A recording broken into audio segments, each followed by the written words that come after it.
Good morning, everyone. If you could take your seats, we're going to get started. This is the Subcommittee on Water, Oceans, and Wildlife, and we will now come to order. The Subcommittee is meeting today to hear testimony on the Colorado River Drought Contingency Plan.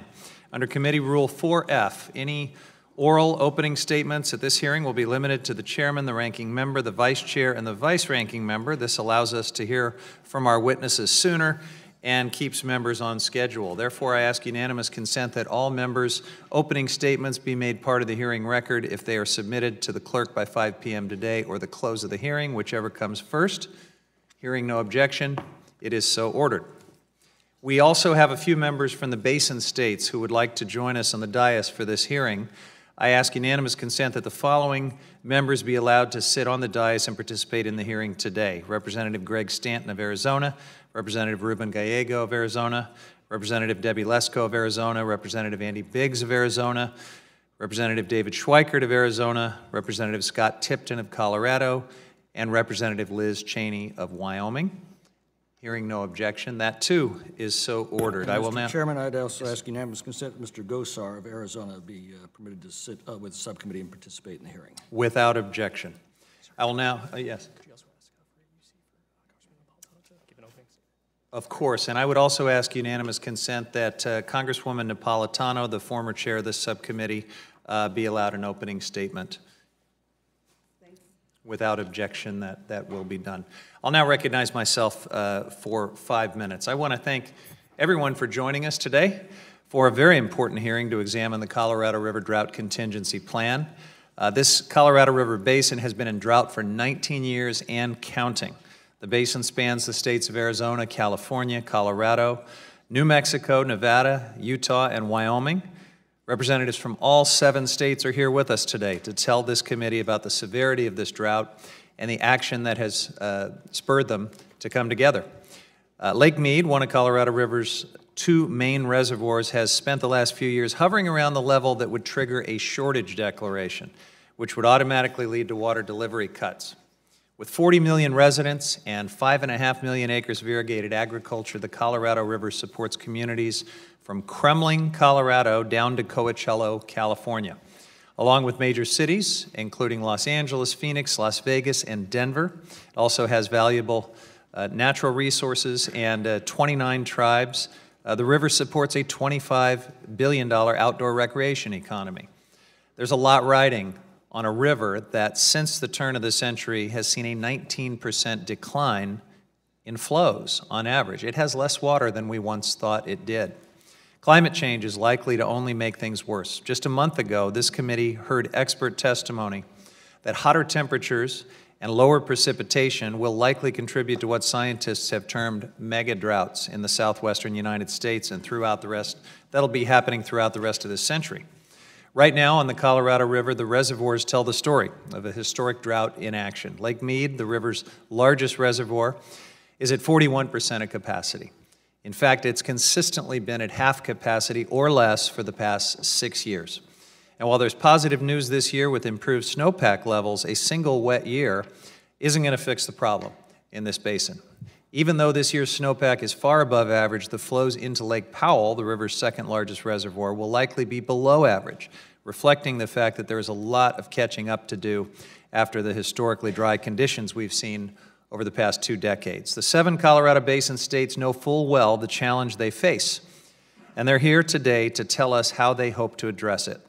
Last Tuesday, the states sent us their Drought Contingency Plan, or DCP, which is a set of agreements that would help keep the river's 2 major reservoirs from dropping to dangerously low levels. The states have asked Congress to approve enabling legislation to allow the DCP to move forward. The Department of Interior has worked closely with the states over the several years that it's taken to get this plan to the hearing room today. And there are certain provisions that will require congressional approval for Interior to implement. I'm pleased to see that those involved in the DCP have managed to work across state lines, across party lines, to find ways to protect the Colorado River. I understand that the states started initial conversations in 2013 about what they could do, the next steps they could take to conserve water and protect the river. Former Interior Secretary Sally Jewell highlighted the importance of additional planning for this ongoing drought in December 2013.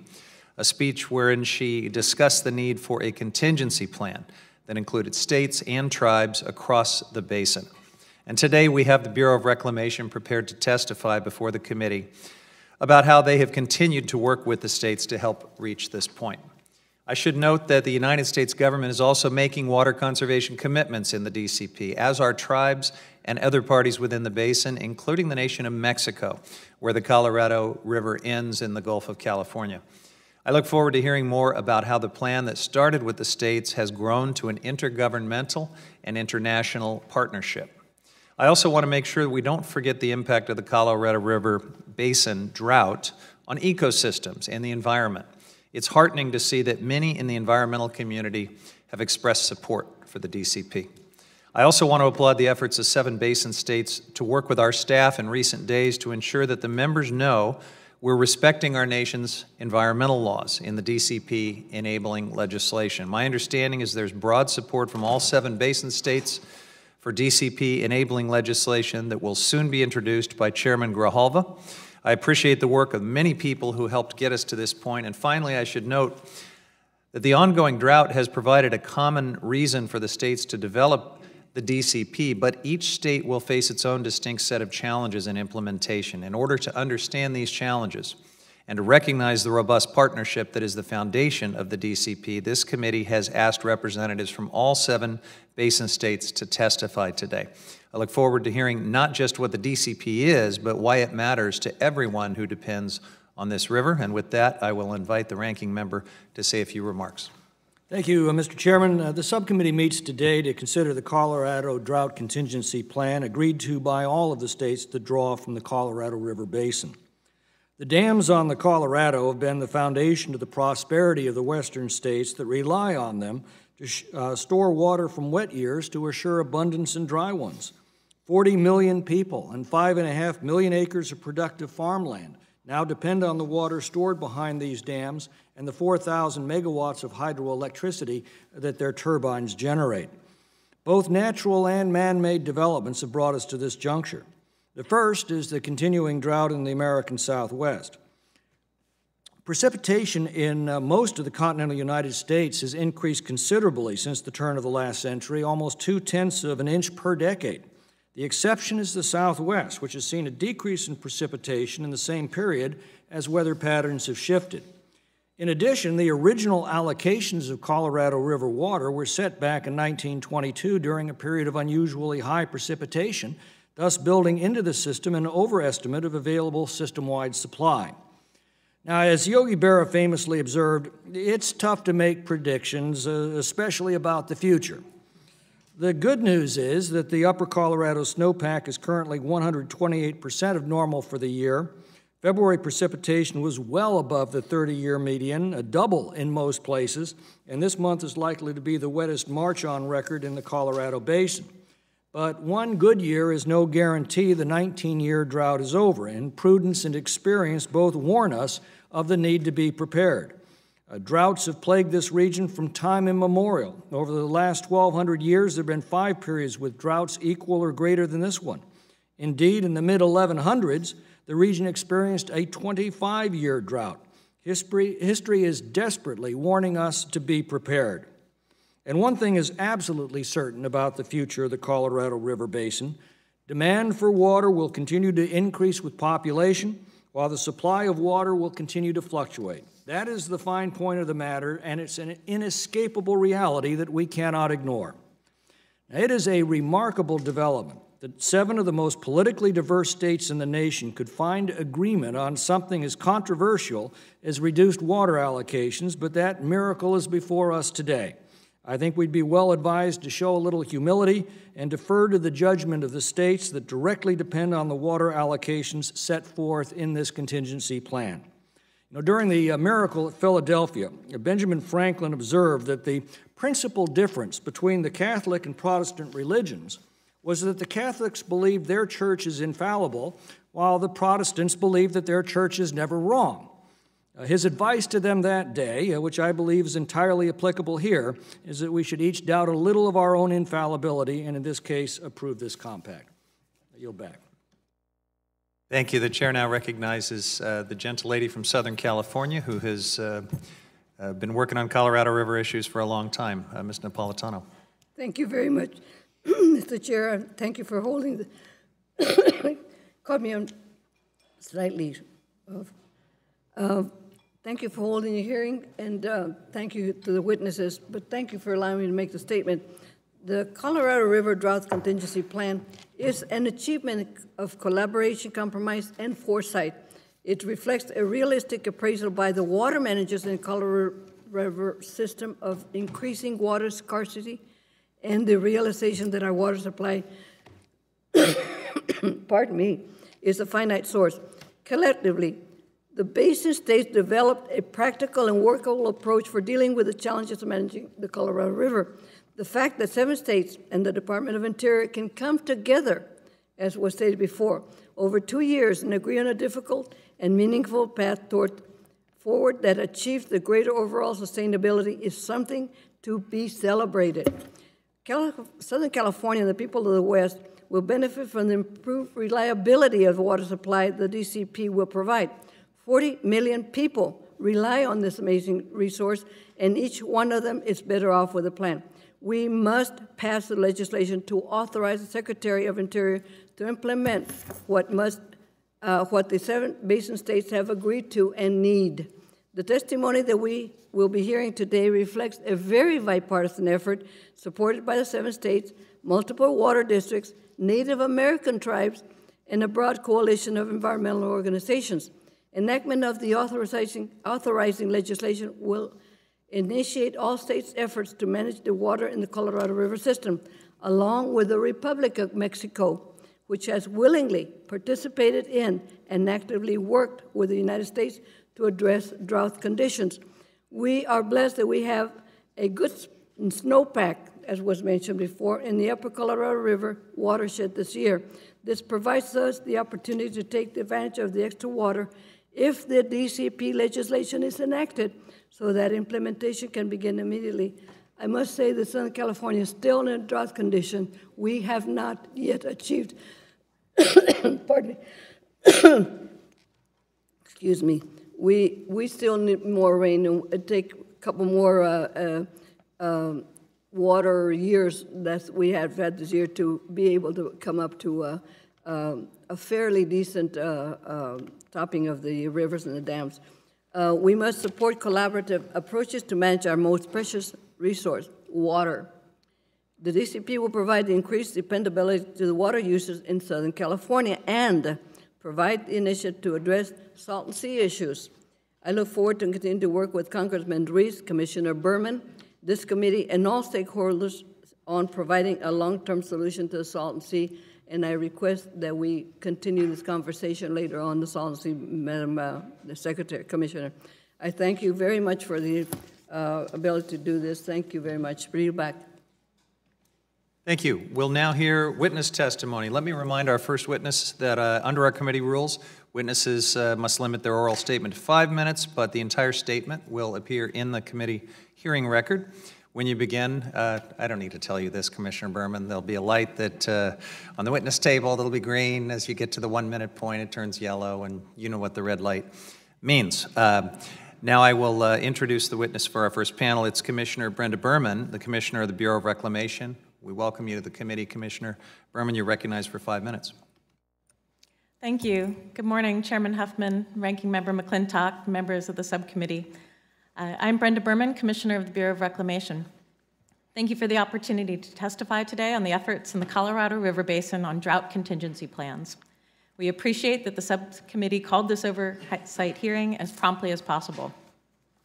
Just to paint a picture, and as the handouts you've been provided show, the Colorado River irrigates nearly 5.5 million acres of farmland.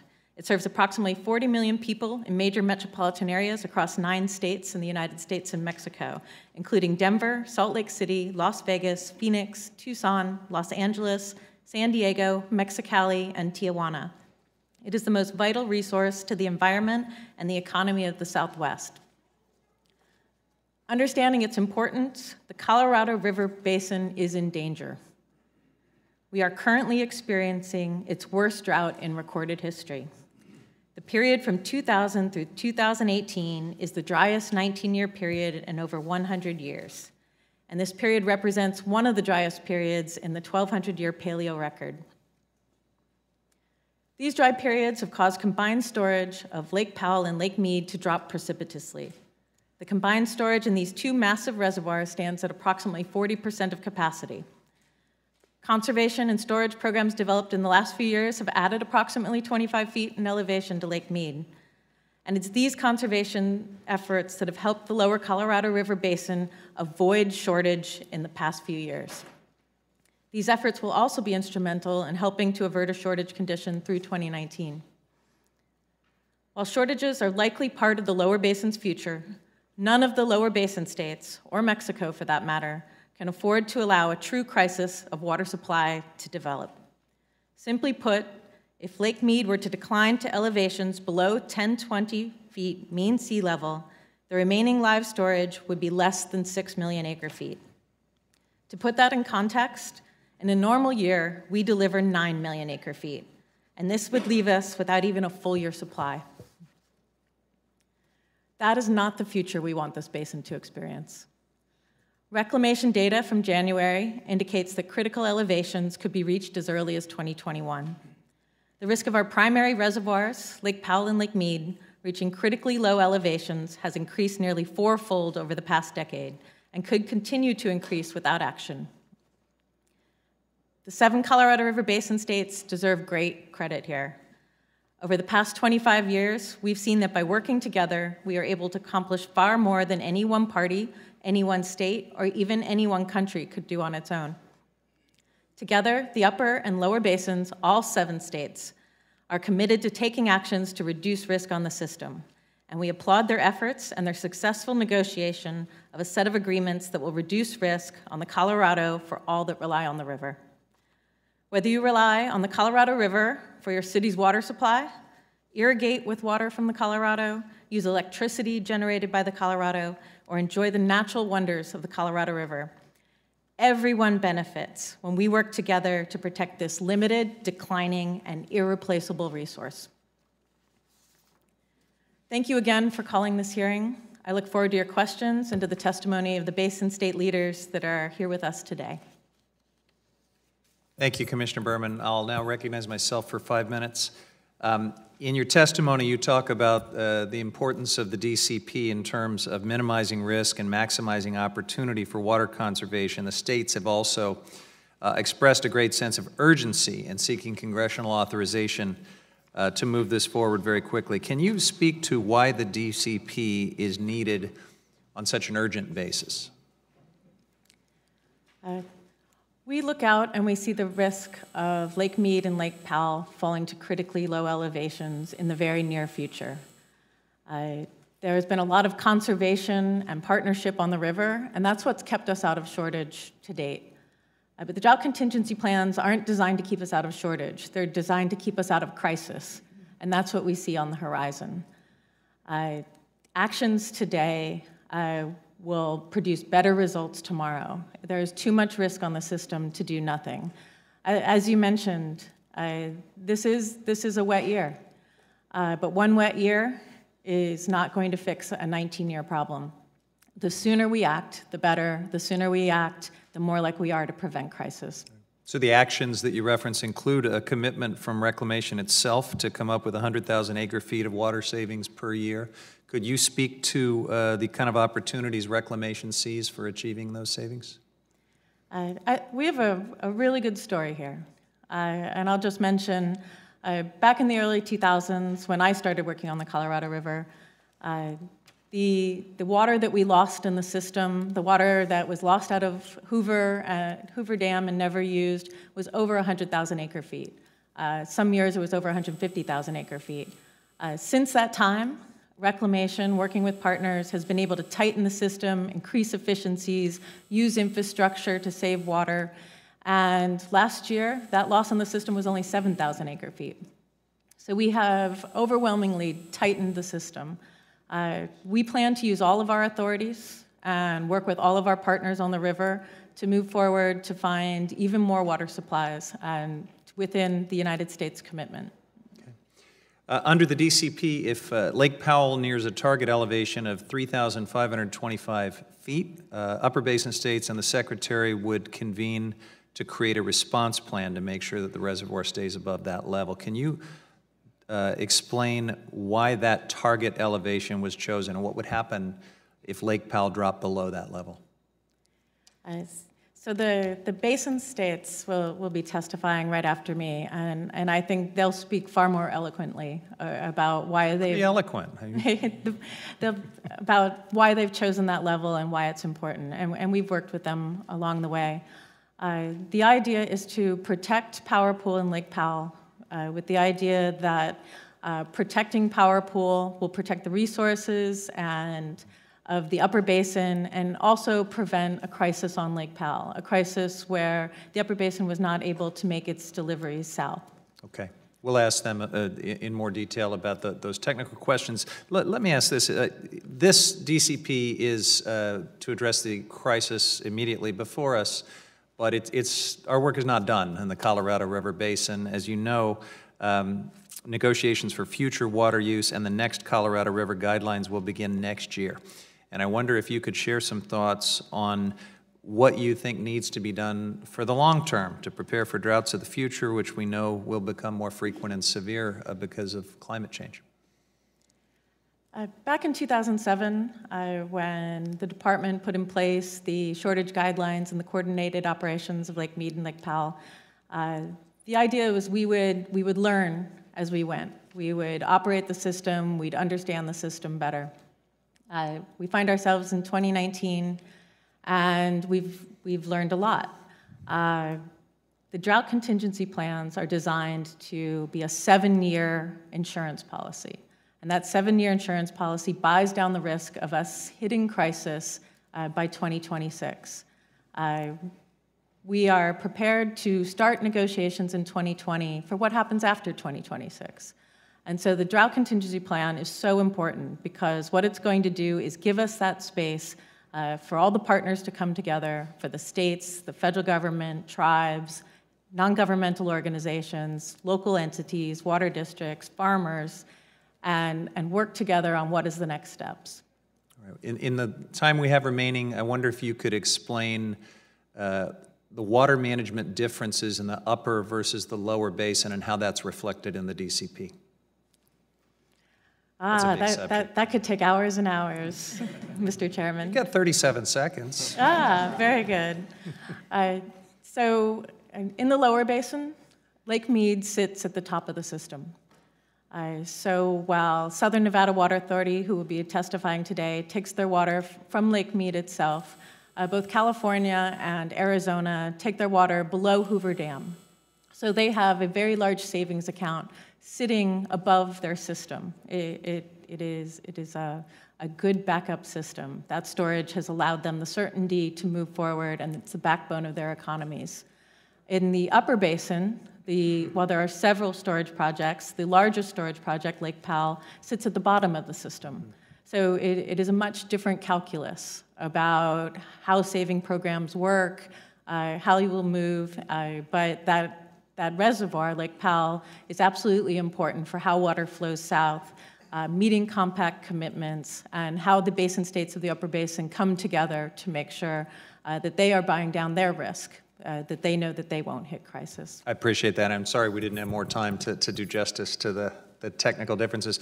The chair now recognizes Ranking Member McClintock for 5 minutes, and then I think we're going to have to break for votes, and we will come right back. So I apologize in advance for the interruption. Thank you. Commissioner Berman, we've heard objection from some environmental groups that the state proposed legislation purposely averts federal environmental laws. Do you think that the legislative language proposed by the 7 basin states attempts to circumvent environmental laws? Ranking Member McClintock, no one ever likes this answer, but the administration is unable to comment on legislation that has not been introduced. But I know that the states who will be testifying next, that is their proposed language, and I expect they will be happy to explain all of what they've proposed. In fact, we've heard suggestions that in some way the DCP ought to be subject to the California Environmental Quality Act. Should this plan or any of the basin states' proposals be subject to CEQA? Again, I don't want to comment on what legislative. Well, let me ask you this: what effect would it have on the plan if they were required to conform to CEQA? It's hard to picture a world where the federal government would have to comply with CEQA. I think it would be a major change. It would be difficult to see how the federal government would be imposed to follow state law. Tell me, what changes do you anticipate being made to federal law in order to accommodate the DCP?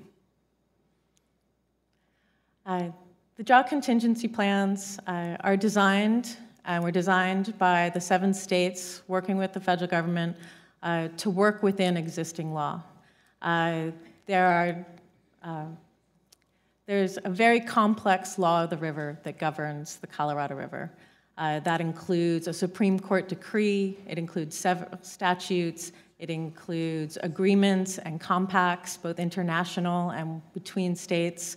And in looking forward, the states have come together and they've put together a plan that they believe creates incentives that can move forward, but that the law of the river for these 7 years will work within phrase. They believe that the changes they put forth will allow the law of the river to work for the DCPs for the next 7 years. Okay. Would you say, are we approaching the maximum ability to utilize water in the Colorado River Basin? I mean, one thing that's always struck me is everybody thinks the Colorado River is the great river in the West. The Sacramento River is actually bigger. The difference is we store about 70 million acre-feet in total on the Colorado system. We only store about 10 million acre-feet on the Sacramento. We lose most of the rest of that to the ocean every year. Are we reaching the upper limits of our ability to retain water in the Colorado Basin, assuming we go back to a normal weather pattern? I think you've just said it. The Colorado River has an overwhelming storage capacity. And that storage capacity has been allowed us to survive 19 years of drought. So the storage capacity on the Colorado River system. Well, let me ask you this. What would the Southwest look like today without our system of dams in the Colorado Basin? It would be very difficult to see how the Southwest could thrive or survive without the storage that we've seen on this system. Thank you very much. Votes have been called, so the committee will now recess subject to the call of the chair, and we should be back shortly. So thanks.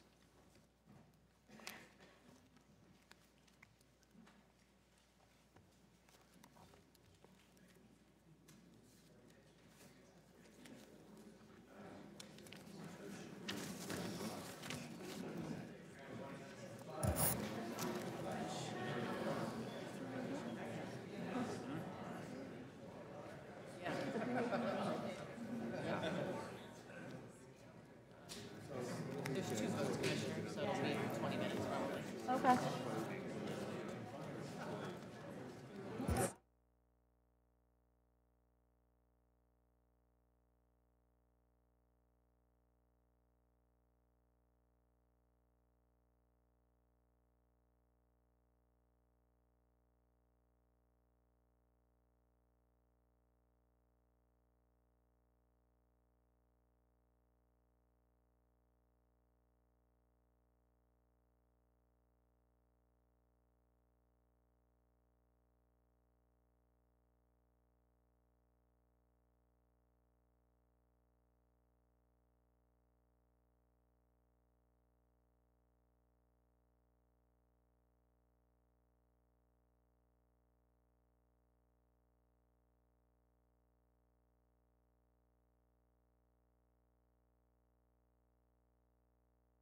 Thanks for your patience, everyone. We're back, and I believe the gentleman from Arizona, Mr. Stanton, was next in line, but here he is. The former mayor of Phoenix knows something about the Colorado River and this settlement agreement. Mr. Stanton, you're recognized for 5 minutes. Thank you very much, Mr. Chair. Sorry about that quick vote that we had to take, and everyone's patient in that regard. Mr. Chairman, I want to say first, thank you for allowing me to participate in today's hearing about the future of the Colorado River, a critically important issue to us from Arizona. And I want to extend a special thank you and welcome to Tom Bukowski, the Director of Arizona's Department of Water Resources. He'll be testifying at a future panel. The importance of the Colorado River to the west and to my state cannot be overstated. 40 million people in 7 western states get their water from the Colorado, and nearly 40% of the water used in Phoenix comes from the Colorado. So we must absolutely protect it, and we must do so without delay. Make no mistake, one of the primary reasons we are here today is climate change. Climate change has ravaged the American Southwest, where we are in our 19th year of drought. The federally funded National Climate Assessment found that rising global temperatures have changed the Southwest water cycle and decreased snowpack. Less snowpack means less water to the Colorado River. And as a result, the once mighty river is dangerously overallocated and on the verge of collapse. To prepare for the impact of the changing climate and a drier future, water users in the 7 Colorado River Basin states have worked to reach important agreements to voluntarily conserve water and better manage the river to mitigate the risk of water levels falling to perilous levels in Lake Mead and Powell. It has not been an easy process. It's taken several years, and I want to recognize the difficult and painstaking work it has taken each of the parties to reach these important agreements. During my time as mayor, the city of Phoenix worked very closely with Director Bukowski and his team at ADWR, so I know exactly how much time and effort went into making these agreements happen. What I think is important is to recognize that the agreements and the legislation is a compromise. Everybody is going to feel some pain. If we can get through this, if we can get this through Congress, Arizona will enter into shortages on the Colorado sooner and in larger amounts. But it's essential to conserving and protecting against overallocation of the Colorado River system. This is our new reality in the desert Southwest, and we must prepare for it today and in the future. Mr. Chairman, I ask unanimous consent to enter into a record 2 letters. One from the newly elected mayor of the city of Phoenix, Kate Gallego, on the importance of passing the DCP, and from business leaders from across Arizona, Utah, and Colorado, all who are in support of quick action on the DCP. And I have a quick question. Without objection. Thank you so much. I have a quick question for Director Berman. Covered a little bit earlier, but it's worth repeating. If the legislation to implement the DCP does not move forward, can you describe what will happen in the Basin states? So yesterday in the Senate, I think the Basin states testified themselves very eloquently to why this was so important. But I would say the situation on the river is urgent. This is a dangerous situation where we could be reaching critically low elevations that affect the drinking water of 40 million people, that affect 5.5 million acres that could go dry, that affect species both endangered and not endangered, that affect entire economies and recreation of the Southwest. Action is needed now. The states are looking at water management decisions they have to make this year. For example, the Metropolitan Water District in Southern California has to make decisions in the very near future about do they leave water in Lake Mead this year, or if there's no DCP, do they have to take it out? The Gila River Indian community in Arizona is facing urgent decisions as water managers about whether they look to help the state and to leave water in Lake Mead. Those decisions can't move forward unless they have the certainty of the drought contingency plans. Thank you very much. I yield back. Thank the gentleman. The chair recognizes Mr. Costa for 5 minutes. Thank you very much, Mr. Chairman and the ranking member, for this important subcommittee hearing. And Commissioner Berman, congratulations and welcome. I am going to make this, as they say, all politics are local, and water, of course, to California is a absolutely critical issue. As you know, it tends to be either feast or famine. Either we have drought periods or we have an abundance of rainfall and snow in the Sierras. And this year we've been blessed with the latter. We have an abundance of snow and rain, and we're at in excess of 150% in some of the areas where measurements have been taking place. San Luis Reservoir, I'm pleased. I looked at it in the last week, is full, or practically full. And our other reservoirs are above their averages. And of course, on 10-year averages is how we measure the water. Congressman Cox and I sent you a letter. Well, actually, we sent it to the regional director, Ernest Conant, and I hope you're familiar with the letter. When Senator Feinstein and I worked several years ago on the WIN Act, we had hoped that there was some flexibility, especially when we had an abundance of rain, as we've had this year, to try to maximize allocation for the respective districts. Now, we're at 100% on the Sacramento River Valley. We're 100% with the exchange contractors. With the Friant water users, we're 100%. But in the revised estimates in mid-March, we're at 55% on the San Luis unit. And for the life of me, when we have an abundance of CFS going through the Delta, it begs the question why we're at 55%. When everywhere else we're at 100%. I'm wondering if you can respond to that.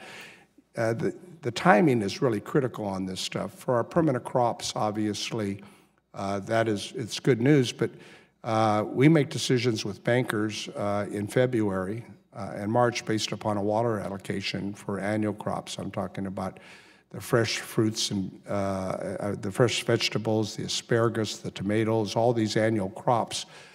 And we do that based upon, bankers loan money based upon allocation of water.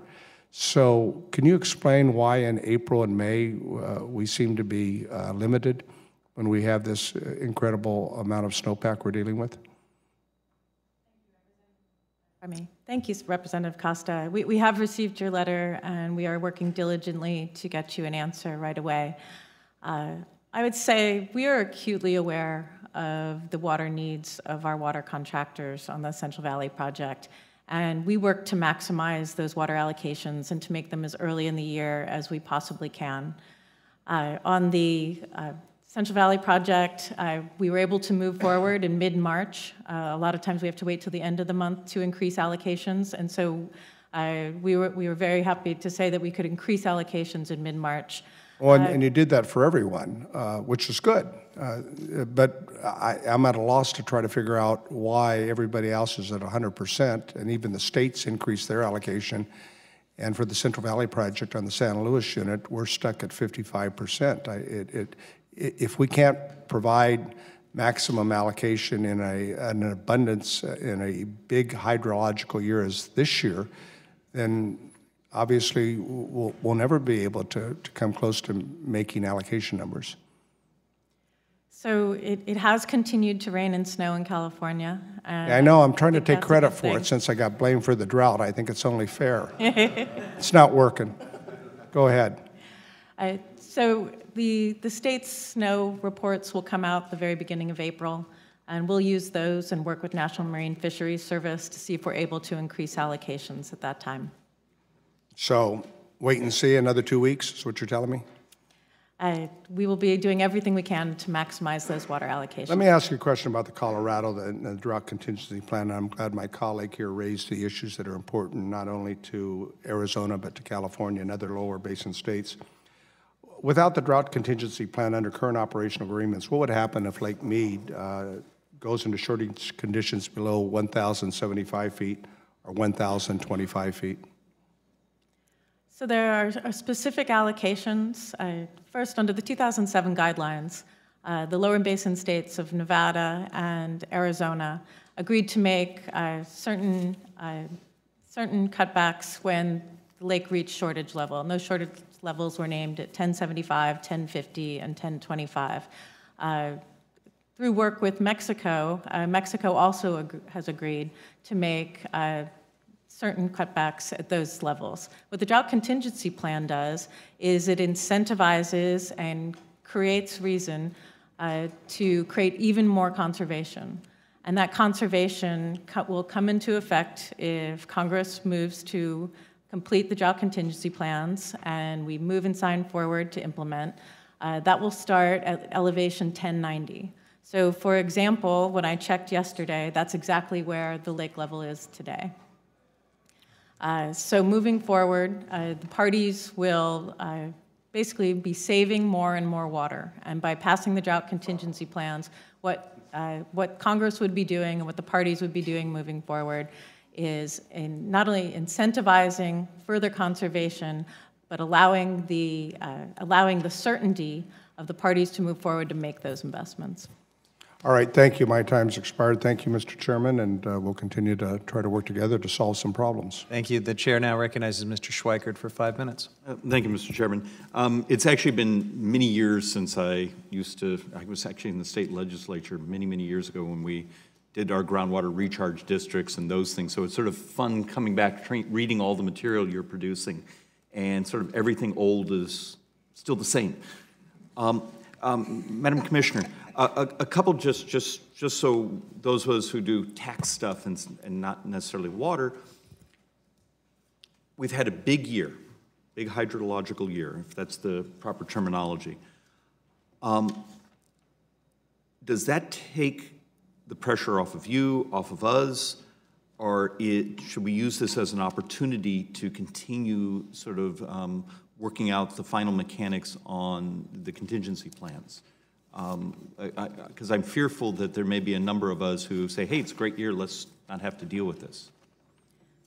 I'm fearful of the exact same thing. 1 year is not going to fix a 19-year drought. We are in a very critical situation on the Colorado River. There are parties, water managers, who have to make decisions in the next several weeks and months.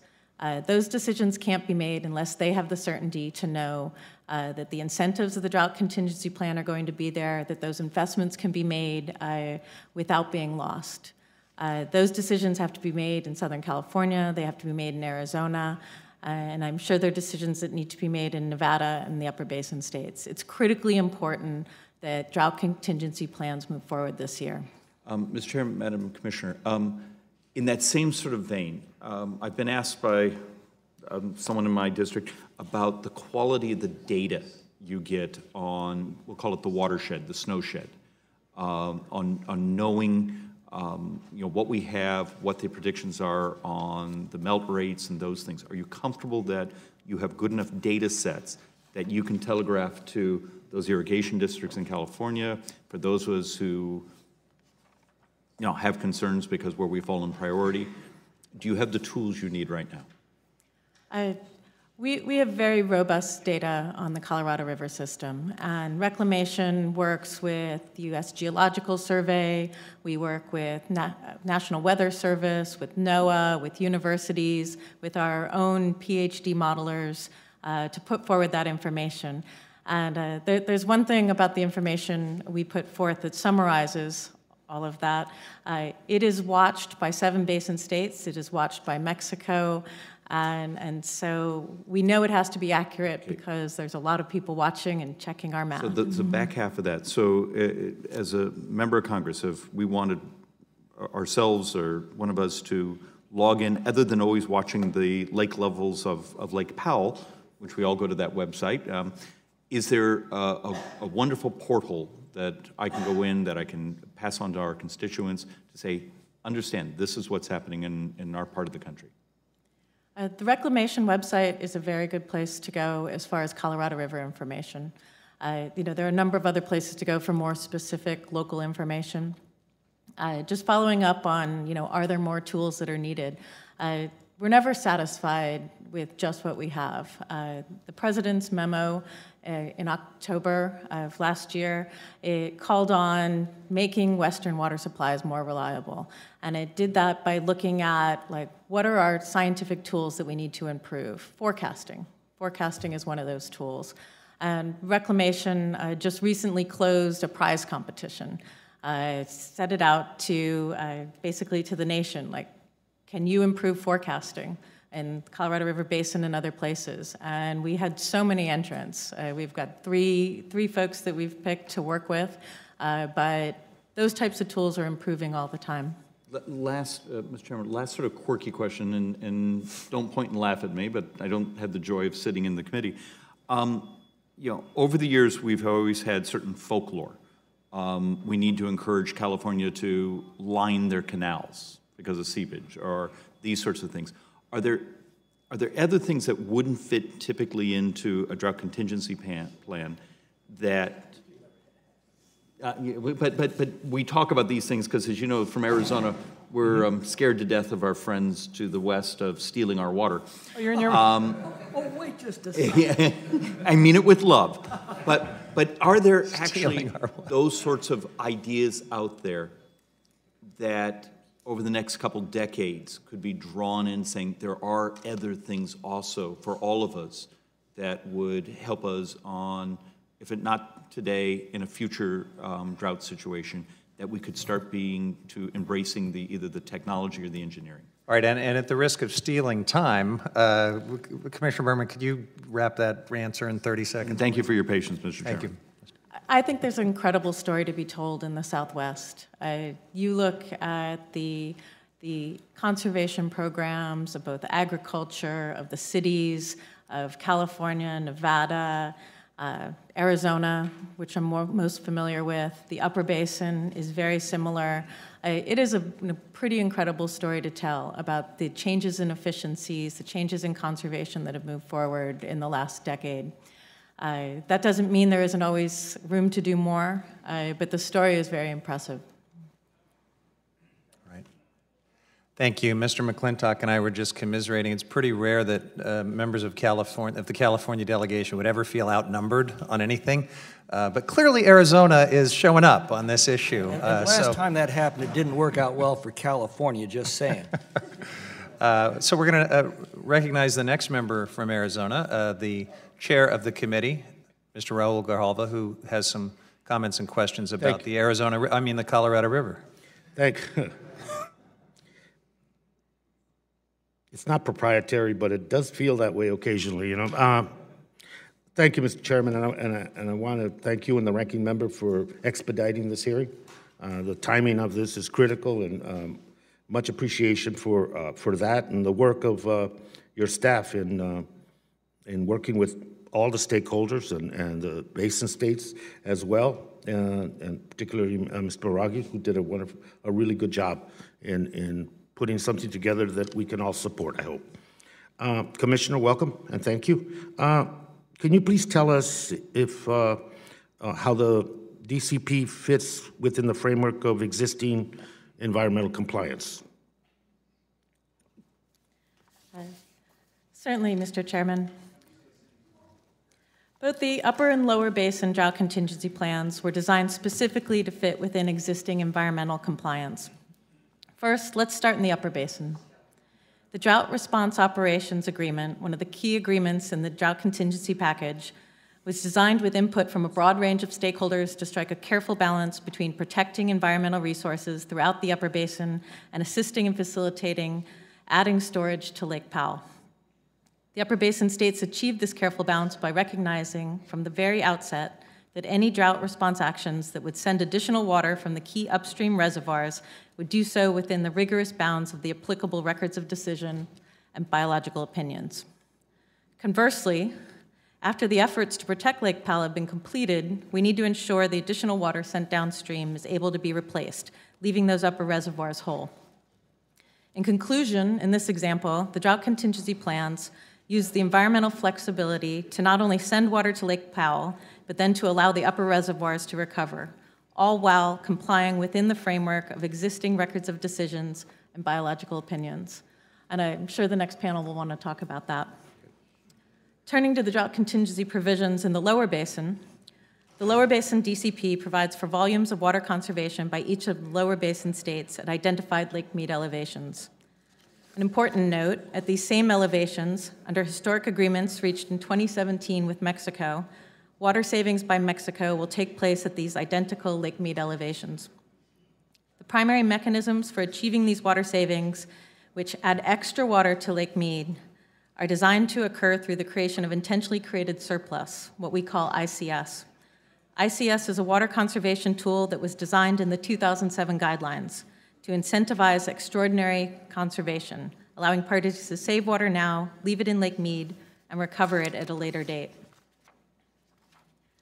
The new element of the DCP is that the states have now agreed that ICS will occur in identified required volumes and at the specified Lake Mead levels I just identified. The lower Lake Mead goes, the greater the required water savings, thereby decreasing Lake Mead's decline. In this way, we are utilizing the essential tools that are the framework of the 2007 guidelines by adding mandatory savings. At the same time, the actions to be undertaken under the Lower Basin DCP are designed to fit within the environmental documents prepared pursuant to the Endangered Species Act and the National Environmental Policy Act, and the 2007 Final Environmental Impact Statement on Colorado River Interim Guidelines for Lower Basin Shortages and Coordinated Operations for Lake Powell and Lake Mead. Well, thank you, Commissioner. I think for many members of this committee, your answer is very welcomed and very much appreciated. Knowing that environmental requirements and our nation's environmental laws are going to be respected by DCP, I think is the added impetus to moving this as rapidly as possible, and that's very much appreciated.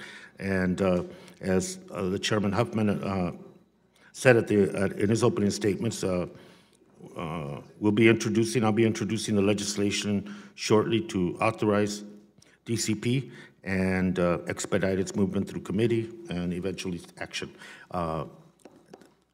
I should note that the legislation that's being introduced has the support of all 7 basin states. It respects the environmental laws as you outlined and allows us to immediately authorize DCP, which is very, very important given the urgency of time and the millions of people that are affected by what we do here. I want to thank the states for all the time that they spent with our staff and the vast majority of it constructive. Thank you. I also want to note the absolute critical role of the tribes in DCP. The Colorado River Indian tribes and the Gila River Indian community are essential to DCP's success, and I want to commend them, their leadership, their communities, for the contribution that they've made to the health of the Colorado River. Finally, a lot discussions on regarding the Salton Sea. I have made a commitment, Madam Commissioner, to Congressman Reese and Congressman Vargas to work with them and pledge to work with them and affected stakeholders, deliver some possible solutions to the Salton Sea. They have my commitment on that, and I hope, Commissioner, that going forward that we'll be able to work with your office to explore that and see what possibilities are available in terms of the remediation, restoration agenda that is being talked about for Salton Sea. And I look forward to that if that's...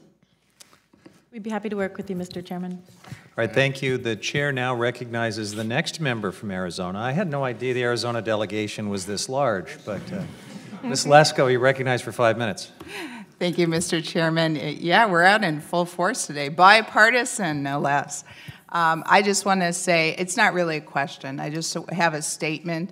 I was in the Arizona Senate when the discussion of the drought contingency plan started, and it was quite contentious for a while. So I'm very pleased with the work that you have done, with the work that our Arizona Department of Water, Mr. Bukowski, has done, with Governor Ducey and with the Arizona State Legislature. It's been an effort. I know at times it's been contentious, and but we hung in there. And Mr. Gahalva, thank you for leading on the legislation on this. And I do believe this is truly going to be a bipartisan coalition to preserve our water rights in Arizona. Thank you so much. The chair Chair now recognizes Mr. Gallego for 5 minutes from the state of Arizona. Yeah. Thank you, Mr. Chair. And you know, we have achieved some really big bipartisanship bridges here. The most important one, the fact you have Maricopa County and Pima County agreeing to anything is quite miraculous, especially for us Arizonans that know the politics there. But first of all jokes aside, I really, first of all, want to thank Chairman Grijalva.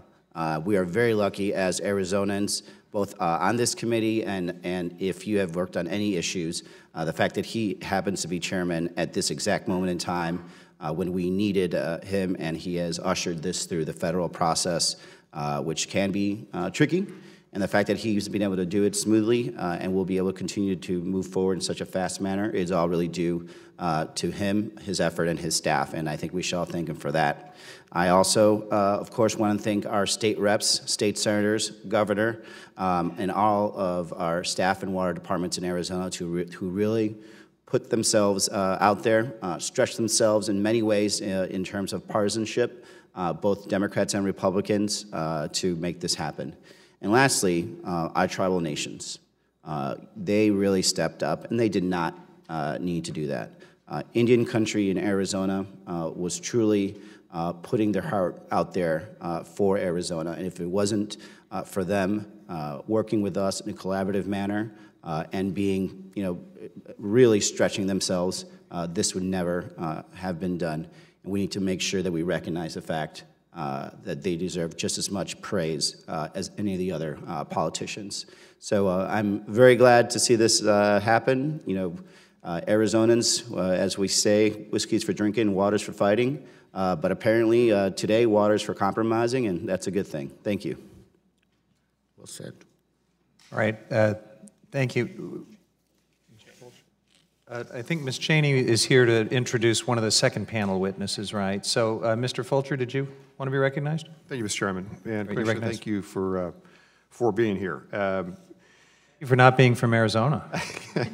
we're close, but we all can't be perfect, You're going to get us both in trouble, Mr. Chairman. Thank you, Commissioner, for being here. Want to just let you know, I'm from Idaho, not Arizona, and the water users there are very interested in the streamlined process. That's been something that has the potential of giving some of the locals just a little bit more control. And I wanted to just have you talk about that for a moment. And how do you see that moving forward, and what would a qualifying entity need to do in order to implement that streamlined process for a certain legislation?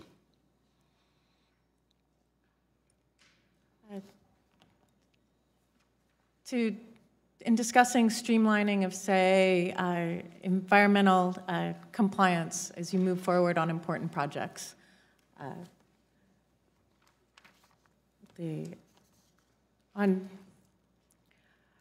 It was specifically, if I may, it would be more for locals to have more input in a specific project. So what we've done, there are a number of things that have moved forward. This Congress has just passed title transfer legislation, which is something that the department has been hoping for a number of years. We're excited that that's passed.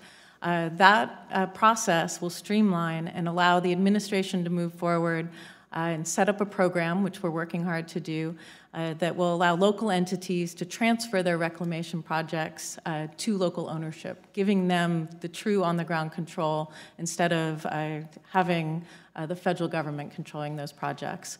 On a number of other fronts, both the administration and the department specifically have been working to streamline the environmental process. To look for more local control, but also to see if those processes can be done so they're understandable to a layperson, so that they can be done within the bounds of a time frame that gets a real project done, that can be done within the page limits where a layperson can pick up a document and understand it. So that's just an example of some of the ways that we're trying to move forward to show that there's more local control.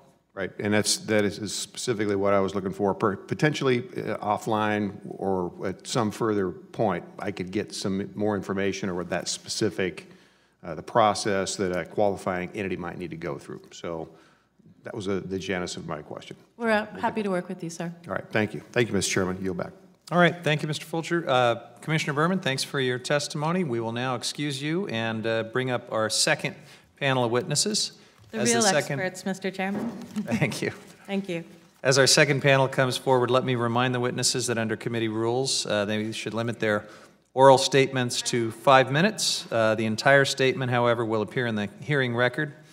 Again, for the second panel witnesses, when you begin your testimony, there'll be a green light. When there's 1 minute remaining, that light will turn yellow, and the red light means it's time to complete your statement. I will allow the entire panel to testify before we begin the questions, and now I will begin to introduce our witnesses. This will allow a minute here for folks to come forward.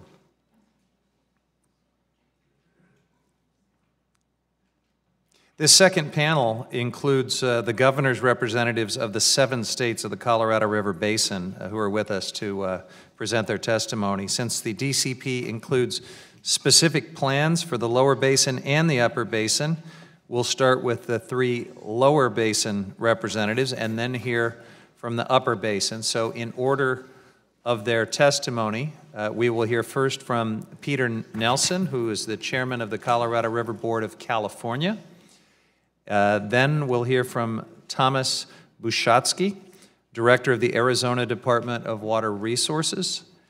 We will then hear from John Ensminger, general manager of the Southern Nevada Water Authority, located in Las Vegas. And then we will move to the upper basin. We'll hear from James Eklund, who is Colorado's commissioner to the Upper Colorado River Basin Commission. And then from the state of New Mexico, we'll hear from John D'Antonio. He's the state engineer of New Mexico.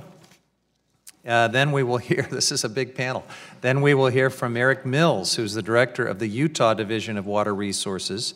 And then finally, I will invite my colleague, the gentlewoman from Wyoming, to introduce the witness from Wyoming, who will be our final witness, Ms. Cheney. Thank you very much, Mr. Chairman, and thank you to all of you for being here. It's my particular honor to introduce our state engineer, Mr. Pat Terrell, and to welcome him here. He has done more for Wyoming water issues than I think just about anybody else living today, and we are sad that he'll be retiring as of Monday.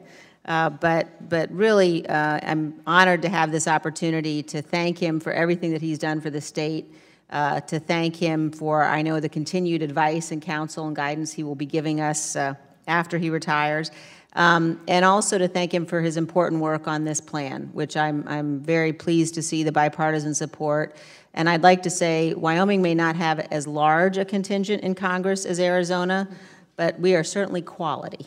Yeah. So. Not that Arizona's not, but so let me then stop there. Welcome you, Pat. Thank you very much for being here, for all of your time, and thanks, Mr. Chairman, for letting me take the opportunity to introduce Pat. We're going to blow up this multi-state settlement if we continue here. All right. Mr. Nelson, you're up first. You're recognized for 5 minutes. Great. Thank you. Good morning. Thank you for the introduction, and thank you, Chairman Huffman, Majority Leader McClintock, and committee members. I have 32 years of farming experience in the Coachella, Imperial, and Palo Verde Valleys. I serve on the Coachella Valley Water District Board, and from 2000 to 2014, I served on the Salton Sea Authority. I have roots in the basin near the Salton Sea and hope for my granddaughters to grow up in a vibrant community with plenty of water and clean air. Today, I'm appearing on behalf of the Colorado River Board of California. Thank you for the opportunity to testify on the Colorado River Drought Contingency Plan. These plans are of vital importance to California and the entire Colorado River Basin, including the Republic of Mexico.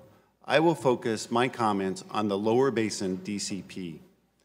Enactment of federal legislation is needed this year to implement the Lower Basin DCP, which could result in significant benefits for California, including but not limited to incentivizing the conservation and storage of water in Lake Mead this year with the assurance of greater flexibility in storage and recovery of ICS supplies so that demands and needs are met during shortage conditions.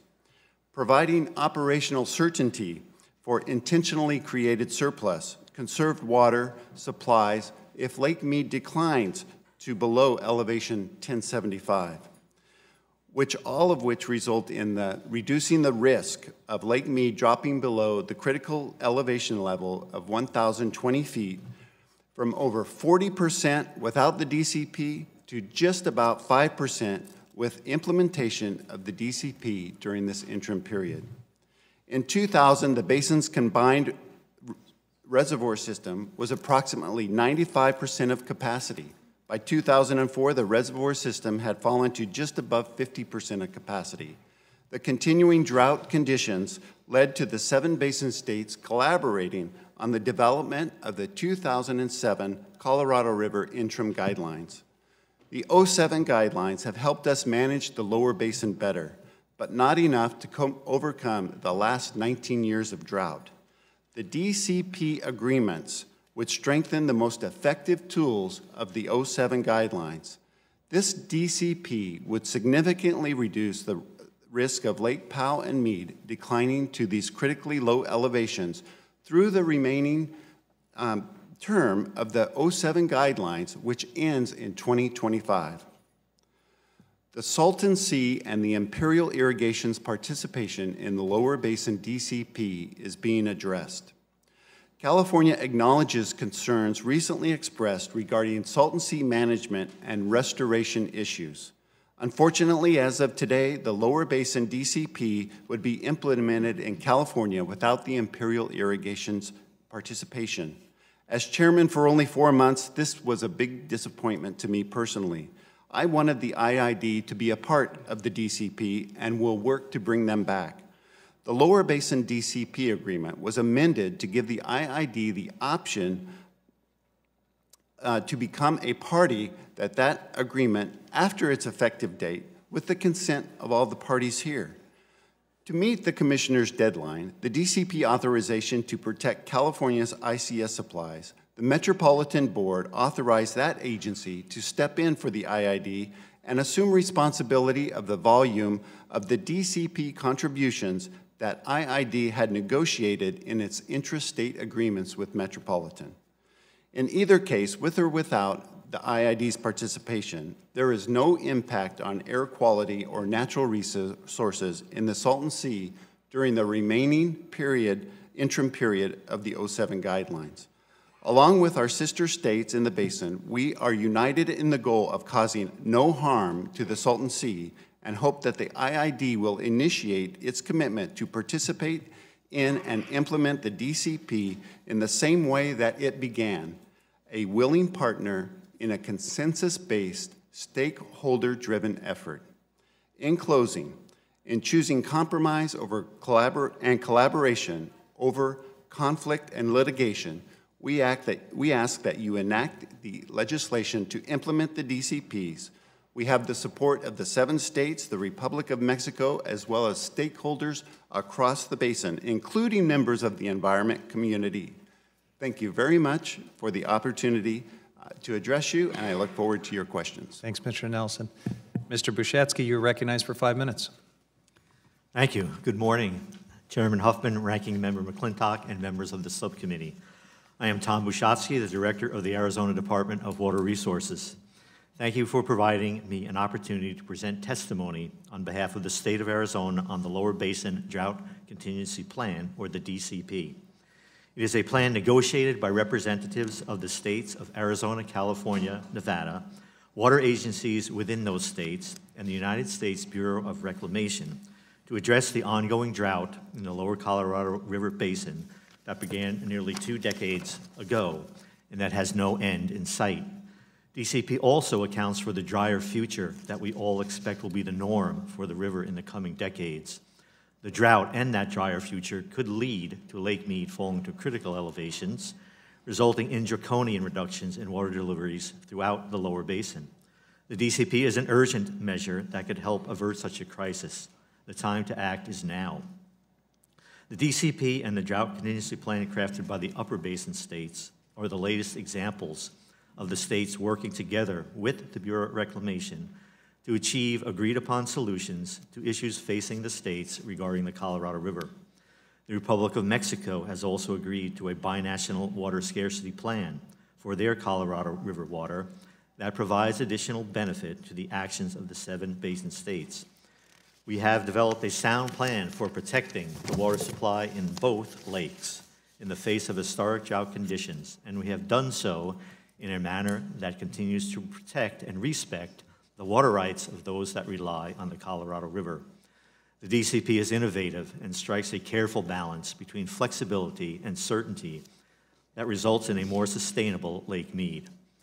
The DCP is an overlay to the existing operational criteria set out in the 2007 interim guidelines that include water shortages in the lower basin to protect critical Lake Mead elevations.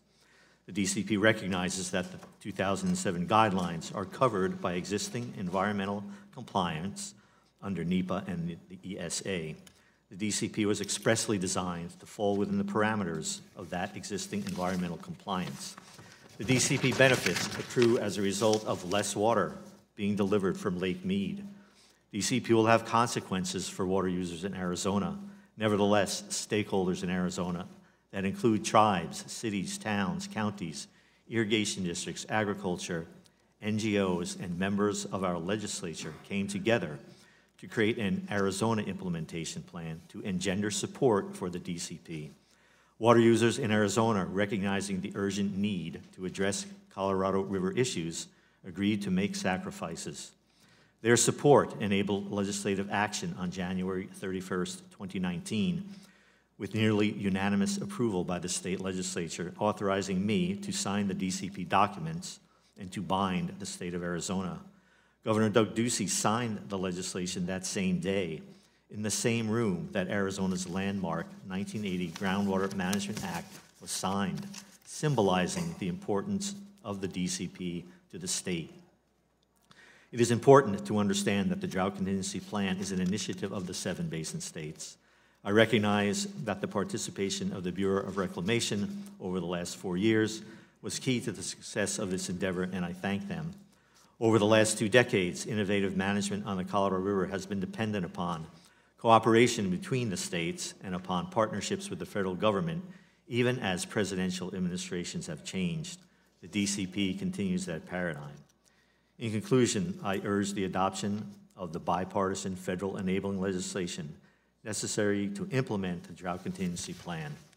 Thank you for the opportunity to provide testimony to the subcommittee, and I look forward to answering your questions. Thank you very much. The chair now recognizes Mr. Ensminger for 5 minutes.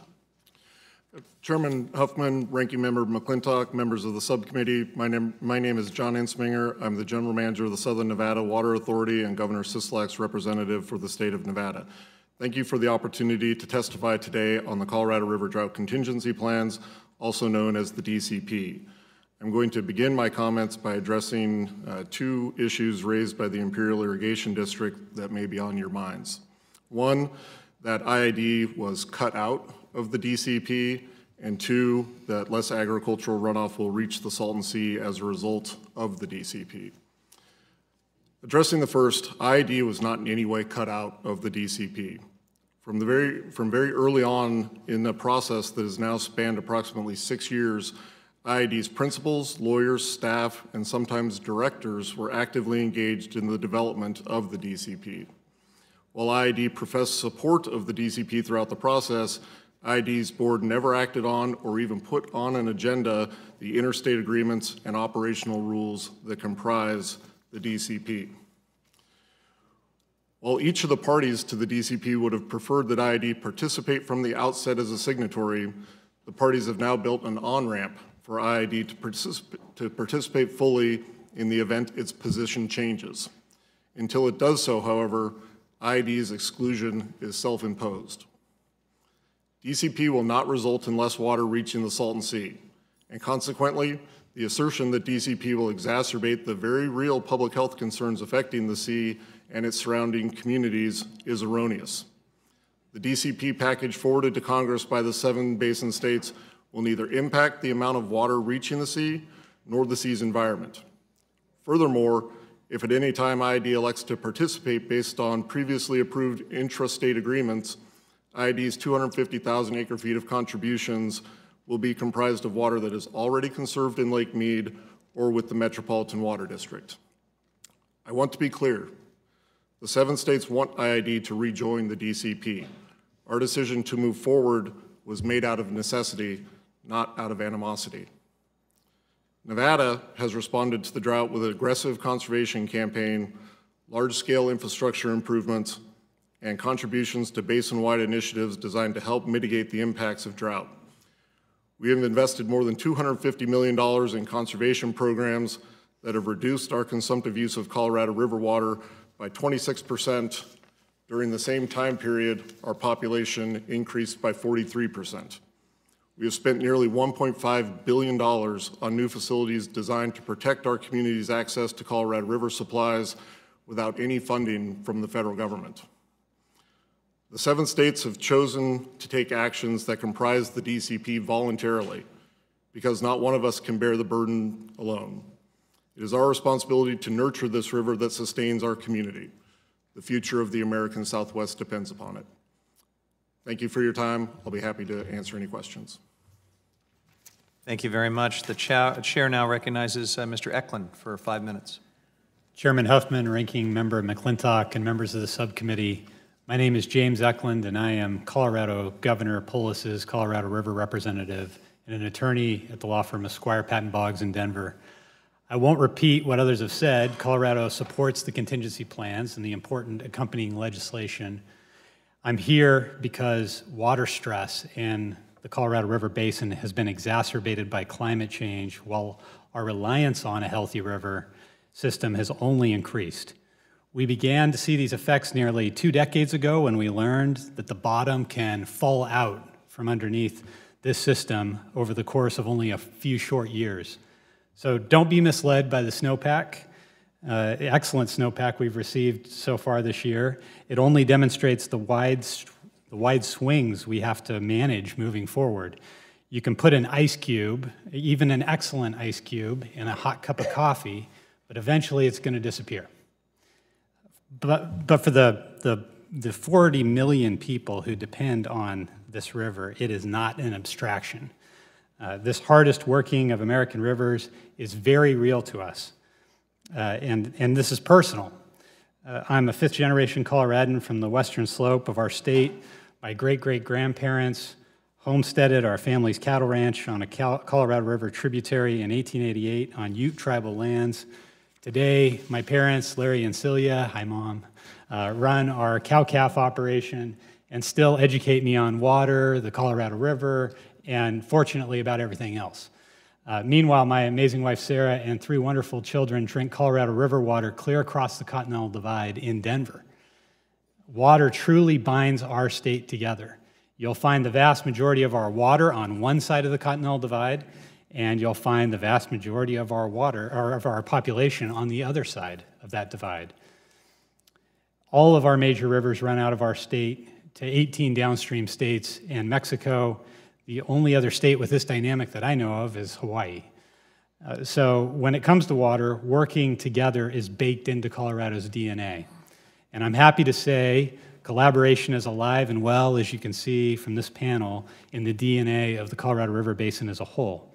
Working together across basin divides from upper to lower basin states, rural and urban interests, and across water sectors, we have developed sound tools for protecting the health of the Colorado River system in the face of historically dry conditions. And we've done all this without infringing on the water rights of those who rely on this river or on the environment. Quite the opposite. A healthy system is critical to environmental flows that are part of Colorado's brand and security for water users that power our economy. So why now? Well, the urgency is real because our system is stressed by warming temperatures. When water resources are stressed in any river basin, our environments and people in poverty often bear a disproportionate amount of the pain. We know this to be true nationally and globally. You see red on some of the maps that are flipping through here directly over our basin. If you act now, I sound like an infomercial, but if you act now, we will be able to incent the storage of water in Lake Mead. So you get water in Lake Mead, you get water in Lake Powell, you get the benefits to the environment, and you act on climate. But no steak knives? No, well, that's coming. Okay. That's coming, and operators are standing by, but we really need you to control, in order for us to control our own destiny, to act now. Is the point. So the DCP provides Colorado and the Upper Basin with two tools we believe necessary to successfully avoid or mitigate a crisis at Lake Powell. One, we strategically manage releases from reservoirs that sit above Lake Powell, and two, we provide storage space in Lake Powell for water we conserve under demand management. If we don't act, there is currently no such incentive. So to be clear, when I say demand management, that's just a $5 phrase for using less water and storing it in Lake Powell. Importantly, these tools operate within the framework of and comply with existing environmental laws. It's a business as usual, so to speak, for applicable records of decision and biological opinions under the National Environmental Policy Act and the Endangered Species Act. Nor are we asking you to enlarge or add to the Secretary of the Interior's authority. Quite the opposite there. Any Upper Basin demand management program will be at the direction and under the control of the respective states implemented under state law. While neither of these tools individually constitutes a panacea, modeling demonstrates that a combination of these actions can positively influence Colorado River operations and outcomes. The benefits are even greater when these Upper Basin efforts are coupled with the Lower Basin efforts. Failure is not an option. Were the Colorado River system to fail, our efforts to preserve and protect landscapes, critical species, water quality, and other environmental resources that each of the Colorado River Basin states and the nation depend on and value would be significantly compromised. So do it for your grandkids, do it for the environment, do it for yourselves, but let's get this done. Thank you very much. Thank you very much. Mr. D'Antonio, you're recognized for 5 minutes. Good morning, Chairman Huffman, Ranking Member McClintock, and members of the committee. My name is John D'Antonio. I'm the New Mexico State Engineer and Governor's Representative for the state of New Mexico on the Colorado River. Thank you for inviting me to testify before your subcommittee today. I'm here with my fellow governor's representatives to urge you to support the 7 states' request to pass federal legislation allowing the Secretary of the Interior to sign and implement the 7 states' drought contingency plans, or DCPs, for the Colorado River. Immediate action is necessary on the DCPs to more effectively combat the drought we've experienced the past 19 years. The DCPs are needed and appropriate tools developed by consensus between 7 states to reduce the negative impacts of this continuing drought on cities, farmers, tribes, and the environment. The DCPs will be exercised within the constraints of existing environmental laws and regulations. The DCPs are the culmination of the multi-year efforts of a large group of parties. The 7 basin states, the United States, the Republic of Mexico have come together to ensure continued water supplies for over 40 million people. Each state and country is doing its part to keep water levels in Lake Powell and Lake Mead from dropping to dangerously low levels and would result in significant water shortages to the lower basin and the reduction, loss of hydropower, electrical generation for millions of people in the southwestern United States. Specifically for New Mexico, the Upper Basin Drought Response Operations Agreement will help maintain the elevation of Lake Powell for hydropower generation, and the Demand Management Storage Agreement will help maintain river flows at Lee's Ferry for compliance with the 1922 Compact. By doing so, we will reduce the risk of power shortage for our citizens who get electricity from the Western Area Power Administration and the risk of water shortages for our users. In the San Juan Basin, Navajo Reservoir is operated to provide water for 2 of our Indian tribes and a number of other water users, and to maintain endangered species flow in the river through New Mexico and Utah to Lake Powell. Its operations have reduced or eliminated the impacts of drought on the main stem of the San Juan River. Navajo Reservoir operations provide endangered species compliance through the San Juan River Implementation Program for numerous water users, including the Navajo Nation and the Jicarilla Apache Nation. Also, the San Juan Chama Project, which is a trans-mountain diversion to the Rio Grande Basin. Diversions of Colorado River Basin water to the Rio Grande Basin have significantly reduced the impacts of extended drought on portions of the Rio Grande. San Juan Chama Project water is also a major component of both the Amit and Abeta Indian water rights settlements. And finally, San Wanchama project water is used by cities, farmers, and to the benefit of endangered species on the Rio Grande Basin. In 2018, the drought was so severe that without San Wanchama water flowing to the Rio Grande, the river would have been dry for several hundred miles. When the 2007 interim guidelines were negotiated, the Department of Interior performed an analysis pursuant to the National Environmental Policy Act and published record of decision. The DCP agreements are written to operate within the constraints of these records of decision, biological opinions, and endangered species flow recommendations.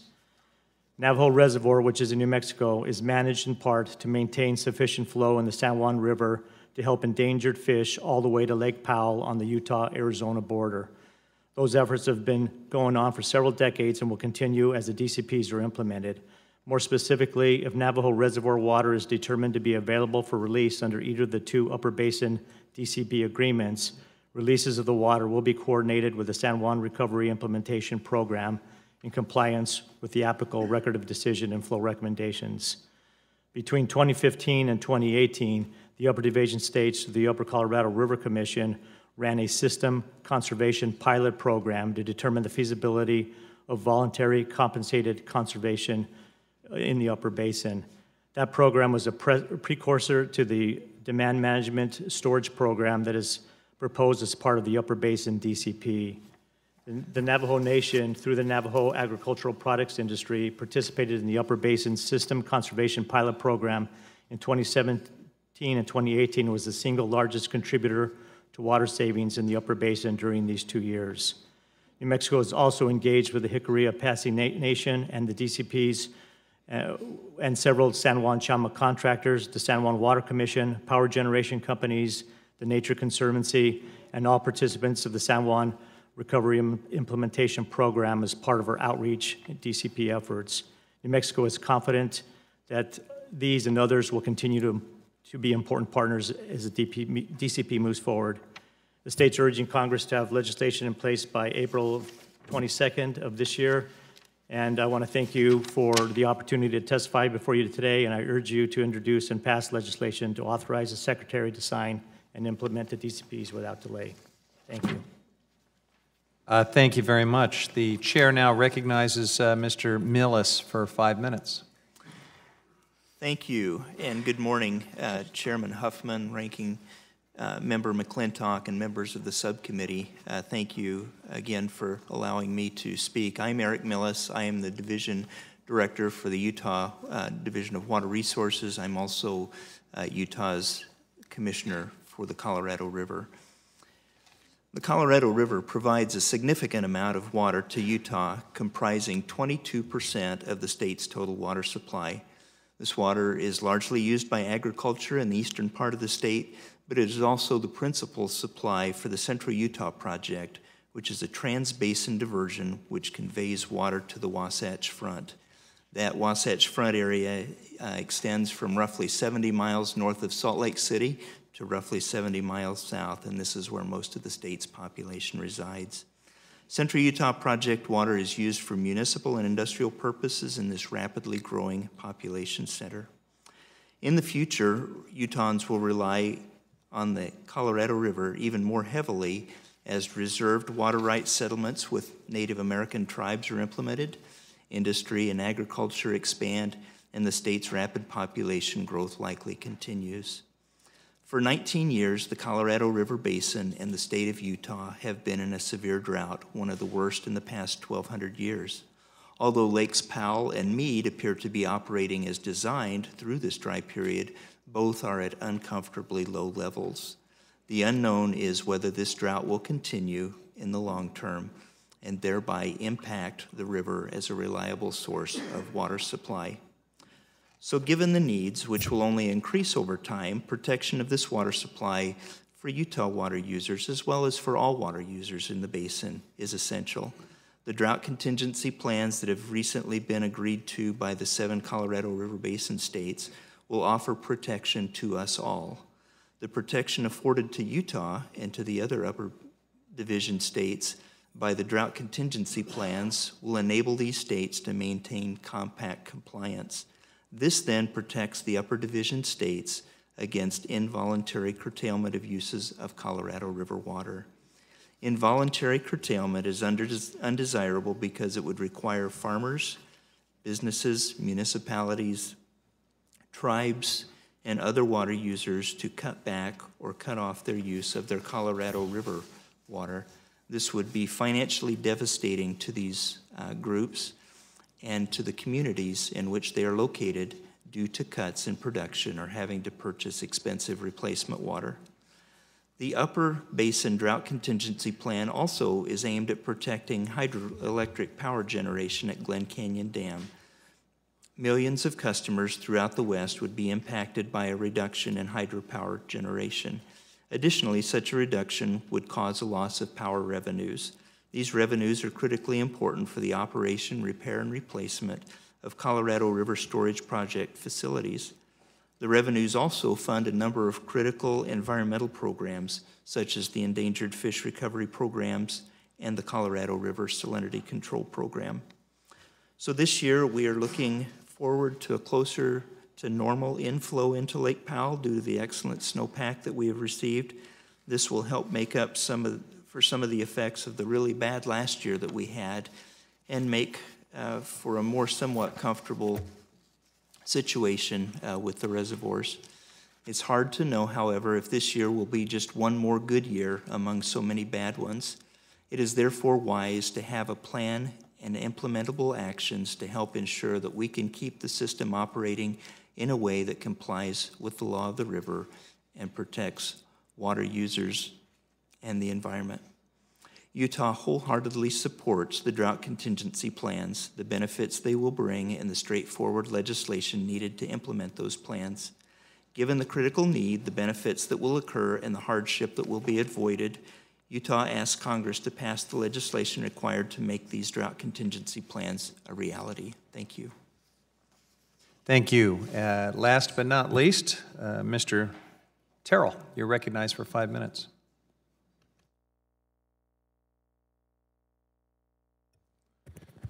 Thank you. Chairman Huffman, Ranking Member McClintock, and members of the committee, I get to be the first person today to wish you a good afternoon. And I would like to thank Representative Cheney for the very kind introduction and get that thank you into the record.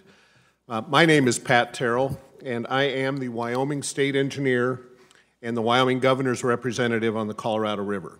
I wish to express our state's support for the drought contingency plans. As you have heard, the Colorado River Basin has been experiencing severe drought since 2000, more severe than was considered during the development of our 2007 guidelines. We now know that those operating rules cannot sufficiently address one of the worst drought cycles ever seen. The DCPs will provide the opportunity, a bridge, for the basin states, federal government, and other key stakeholders to collaborate on a longer-term set of sustainable solutions for managing the Colorado River until 2026, when those earlier guidelines are replaced. The DCPs reduce the probability that both Lakes Powell and Mead will decline to critically low elevations, which could occur as early as 2021. We see two paths to respond to severe drought in the short term. One is to watch it happen and risk unilateral secretarial action in the lower basin and dispassionate mandatory regulation of uses in the upper basin. The other way is to authorize the DCPs, which lay lighter on our water users and are a product of collaboration and consensus. In either case, if drought continues, some water uses will be reduced. They must be. As a water manager, I feel compelled to offer my water users the second alternative, a drought plan developed which avoids heavy government intervention and mandatory curtailment. That is what DCP presents. The Upper Basin cannot fail to satisfy the 22 compact's non-depletion obligation below Lake Powell. Additionally, we have never had to implement the difficult curtailment provisions of the 1948 Upper Colorado River Basin Compact, but we know it would be difficult. The risk of under or over-regulating is significant.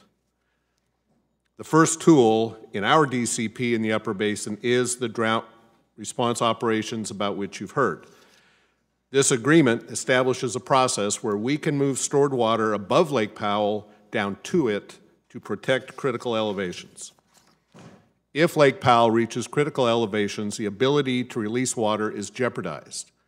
If we cannot get sufficient water out of that reservoir, we violate the 22 Compact. If we cannot generate hydropower, many other needs and programs will be impacted. Even without the agreement, the Bureau of Reclamation will move uncommitted storage from its upstream CRSP initial unit reservoirs to prevent that from happening. The agreement provides a process for outreach to our stakeholders, and it requires recovery of those reservoirs. Finally, as you've heard, we have committed that those operations and activities will occur under existing NEPA analyses, records of decisions, and other authorities. Our second tool is the Demand Management Storage Agreement. Demand management would allow, as you've heard, the Upper Basin to store conserved water for later use, much as is done in the Lower Basin's ICS program. If a demand management program proves feasible, the temporary voluntary reduction of existing use in the Upper Basin would provide us with an important tool to ensure compact compliance. With storage at no cost to the states, our program could be crafted with involvement of stakeholders. The Colorado River Basin needs the DCPs implemented now, and I would ask the committee to notice who is on the panel. We have 7 states here, and this basin does its best when all of us sing from the same book, and we need to get something done, which is why we are here today. These plans were developed through years of collaboration with this group, compromise, and consensus, and function with rigorous environmental analyses, review, and the permitting processes that have already been completed. The plans require the passage of federal legislation to become effective. We request your support in adopting the legislation as soon as possible so that the plans can be implemented this year. Thank you. All right, I want to thank the witnesses. We'll now begin questions from members. Mr. Stanton, you're recognized for 5 minutes. Thank you very much, Mr. Chair. It is going to take a lot of great leadership to get this over the finish line. So the director from Arizona, or the director of water resources, Tom Bukowski, has done an incredible job bringing greatly diverse interests within the state of Arizona to get to this point, a great accomplishment. Our leader, our dean of our delegation, the chair of the Natural Resources Committee, Chairman Grijalva, who's going to get it over the finish line here within this body, within Congress, and he's brought together, obviously, in a bipartisan way. All of Arizona leaders in this body are here in support. And then tribal leadership. Tribal leadership has been critically important to get the DCP to the point where it has. Governor Stephen Roe Lewis is here representing the Gila River Indian community, and other tribal leaders are here in this room. And Director Bukowski, I want to first ask you that question about tribal leadership.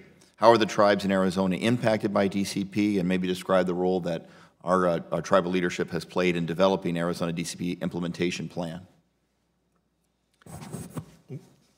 Thank you, Representative Stanton. So first, the tribes in Arizona are impacted differently depending on what tribe they are. The Gila River community has a priority of water that will be largely impacted by the drought contingency plan. That tribe and 9 cities within the state of Arizona. But the community will take 50% of the hits in that pool of water when those cuts reach that level pursuant to the interstate DCP.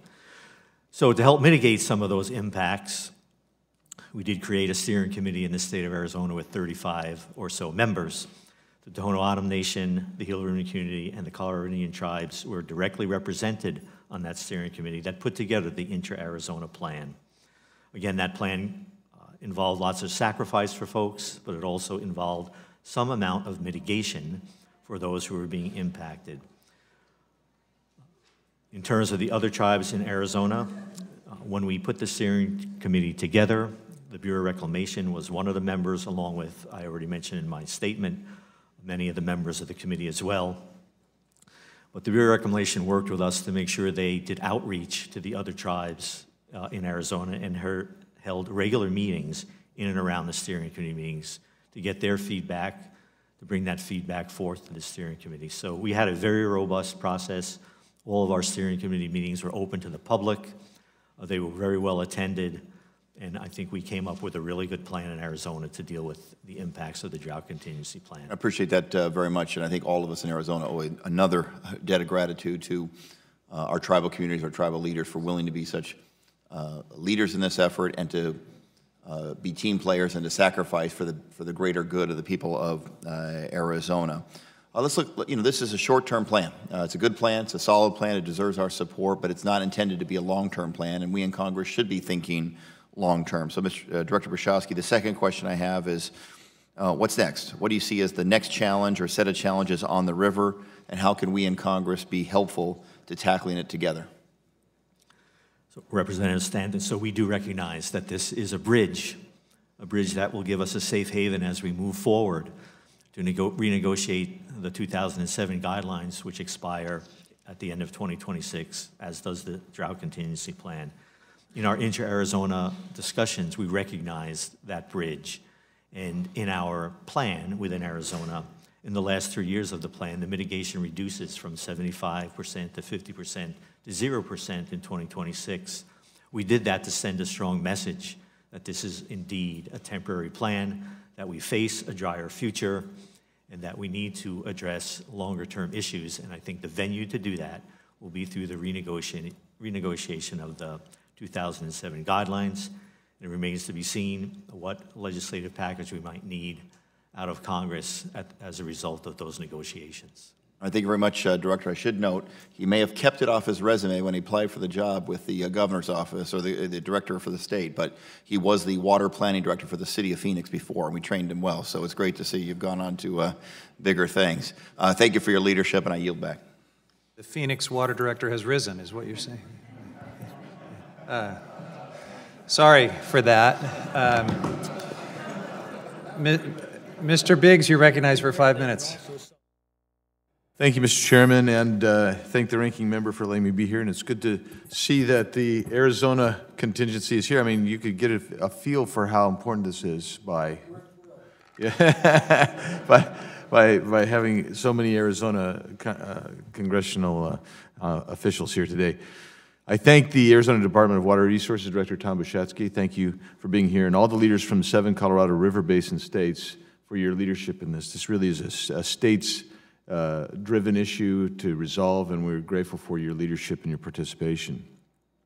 And I give a special welcome to Governor Lewis and Councilmember Ennis from the Gila River Indian Tribe in Arizona, who have also showed tremendous leadership on this issue. And I will just to say it looks like Mr. Bukowski was able, Director Bukowski was able to overcome having to work with the leadership in Phoenix to get here today. So a tough crowd, yeah. As I love to former Phoenix Mayor Greg Stanton over there. Arizona's in the 21st year of a long-term drought. However, Arizona has been able to sustain itself through this drought through implementation of successful conservation programs and robust collaboration between tribal, community, industry, and government leaders. My district is home to cities like Mesa, Chandler, Gilbert, and Queen Creek, who receive much of its water supply from the Central Arizona Project, which receives its water, of course, from the Colorado River. And in Arizona, we understand water conservation have been leaders on this internationally as well as in this country. We've been able to build a powerful state economy in the desert because our state and its municipalities, its tribes, its counties have successfully planned for drought and water contingencies. Sustainability in the Colorado River is critical to maintain Arizona's rapid growth and its strong agricultural economy.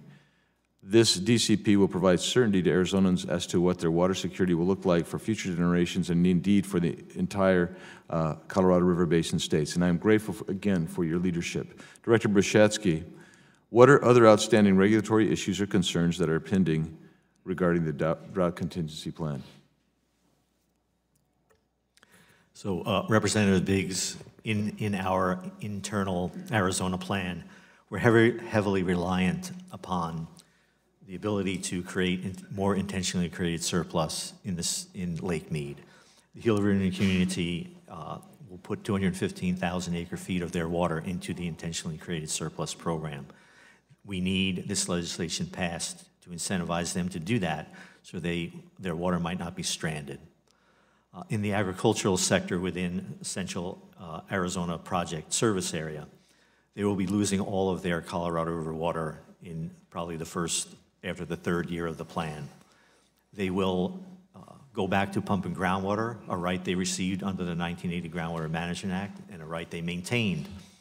We are working with them, as others are working with them, through the Department of Agriculture to look for potential opportunities to get some funding from that organization, matching federal or matching local funding from the state, the Central Arizona Project, and the farmers themselves to help facilitate that transition to groundwater. So those are a couple of the items that we see are very important. And can you also walk us through how the DCP fits within the Multi-Species Conservation Program and EIS for the 2007 guidelines? So Representative Biggs, again, as we negotiated the drought contingency plan between the states, we looked for flexibility with the existing compliance under the environmental impact statement. One of the areas that flexibility arose was the ability for each of the 3 states in the lower basin to increase their cumulative capacity to create intentionally created surplus in the lake. So Arizona's going from 300,000 acre-feet of capacity to 600,000 acre-feet, helping to facilitate a tribal intentionally created surplus program within our state. We knew that had been analyzed, that volume, the total volume had been analyzed in the EIS, and so we were comfortable that we were covered in that regard. On the Endangered Species Act side, we knew that in the Multi-Species Conservation 50-year plan, there were adaptive management components that would allow us to cover any of the impacts that might occur from the drought contingency plan. And while they're still working through the details of what that might mean, I am aware that perhaps about 12 acres of backwater habitat and about 15 acres of marsh habitat additionally might need to be created at a cost of about $1 million, all coming within the confines of the existing MSCP plan that's put together through all 3 states, not just Arizona. Thank you, Director, and thank you for letting an encroacher take a few minutes. Thank you, Mr. Chairman. Come and see us anytime, Mr. Biggs. We'll now go to the chairman of the Natural Resources Committee, the gentleman from Arizona, Mr. Grijalva. Thank you very much, Chairman. And I think my colleague, Mr. Biggs, is correct. This is a rare moment. There's bipartisanship that has broken out in the state of Arizona here in Congress, and it's a welcome sight. We hope we can see more of that in the future. I just want to briefly say, and I think the director said this very well yesterday when we met, and he repeated it again, that this plan provides a safe haven for the basin states and for the stakeholders. That it is indeed an interim step towards something that is going to require the continued work of all the participants, the continued work of Congress for deeper and more meaningful assurances going forward. And business as usual is not going to be business as usual. And the empirical analysis that went into this plan is very, very important. And the climate analysis and the projections that must be part of the future planning are going to be very, very critical. And so I think it's important. 2026 is not that far away. So the work, we finish this, and then suddenly we find ourselves back. And assured water just can't be a little box we check off. It's got to be indeed, by definition, assured. I think that is what makes development in our respective states so important. But also, I think there's a public health aspect to it as well. There's a jobs aspect to it as well, and there's an environmental aspect to it as well. And all of us, all these states that are part of this plan are blessed with having growing economies in many cases, but also blessed with some environmental jewels that are rare and only found in this area. And I think that can be balanced, but the work ahead. And I do want to congratulate everyone, Mr. Huffman, for the work put in and the urgency that you brought to the discussion, and certainly in all the meetings I've had with respective stakeholders that have come in. That urgency has been there. And the concept of a safe haven for now, relieve pressure, and plan for the future, I think is well put, Director, and I think that should be, at least for myself, the working phrase that I'm going to use. That we bought some time, and the time down the road is going to be what we do with the time we have till 2026 is going to be very, very critical. So thank you, Mr. Hoffman, as I said before, for expediting this hearing, and look forward to working with you on how we can move it through committee and floor in the very near future. Thank you, sir. Thank you, Mr. Chairman. Chair now recognizes the ranking member for 5 minutes. Thank you, Mr. Chairman. I do have to marvel at a remarkable achievement. In all my years, I have not found a more controversial issue than water. And certainly there's no more politically diverse group of states than represented before the committee today. I don't know how you came to agreement on this, but and I can only stand in awe of the fact that you did. My question is, what happens if Congress starts tinkering with your work? How fast does it begin to unravel? Mr. Terrell, maybe as a departing or soon to retire member, you can give us some insight into that. Well, thank you, Mr. Chairman, Representative McClintock. We would hope that wouldn't happen, obviously, because those words were pretty carefully crafted, but we understand it can. I think what would happen is we would take the words home and look and see. We still need to execute the DCP documents after legislation is completed. We would go home with that as our next task, look at that language, and then make the decision, go or no go at that point, or come back. But I would hope we'd be moving down the road. Well, it appears to me at the moment you have 7 states all in agreement on this plan. Yes. And it would appear to me that any changes that Congress made in this plan would then basically complicate matters enormously as you go back to your various states and digest those changes. Absolutely. And is time of the essence on this? I guess we don't know, as in, could be. Mr. McClintock, Mr. Ranking Member, yes, it is. I believe time is of the essence. I think certainly in our view, we know that the water year this year looks good, but as Commissioner Berman showed, 1 good year does not solve a 19-year drought. If we want to avail ourselves of the commitments and contributions of Mexico, by the time the August 24-month study comes out, we need action by the end of April, is what we're looking at. Mr. Nelson, I need to ask a politically incorrect question that's been nagging at me. We keep hearing about the Imperial Irrigation District and the importance of the Salton Sea. My recollection is the Salton Sea was a terrible accident that occurred in 1905. In millennialese, WTF? I mean, why are we obsessing on it? You're absolutely correct, Mr.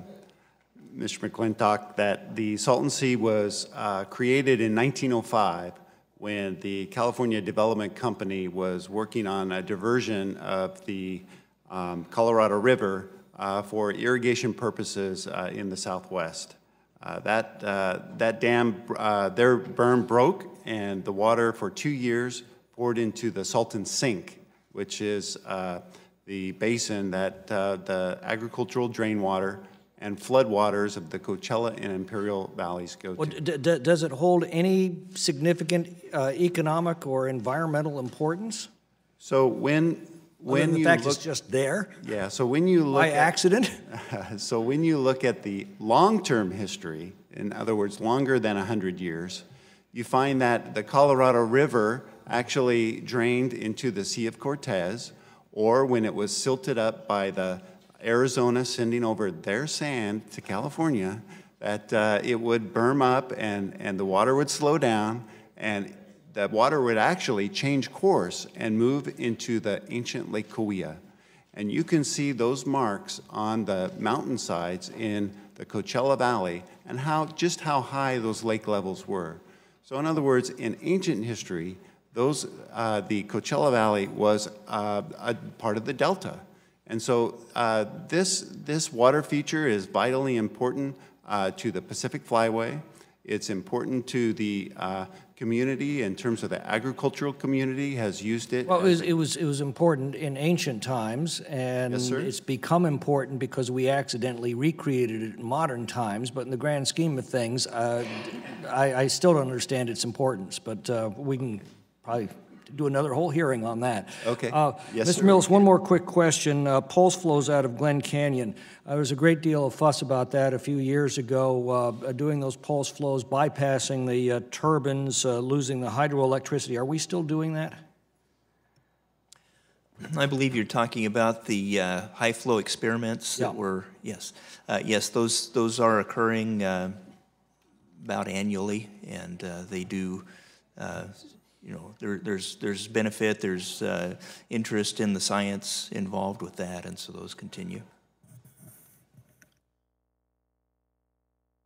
All right. The chair now recognizes the gentleman from Colorado, Mr. Neguse. Mr. Neguse, before you got here, we had every member from the Arizona delegation, and they actually made a motion and changed the name of the river to the Arizona River. I suspected that might happen. But you get the last word on this. I appreciate that, Mr. Chairman. And thank you for hosting this important hearing. The Colorado River Drought Contingency Plan is obviously an important proposal that needs to be discussed not only for my home state of Colorado, the other 6 basin states, but also for the country. I also want to thank the witnesses for appearing today and for their testimony, in particular of my friend and former colleague, Mr. Eklund, whom we served together in the governor's cabinet many years ago, so it's good to see you.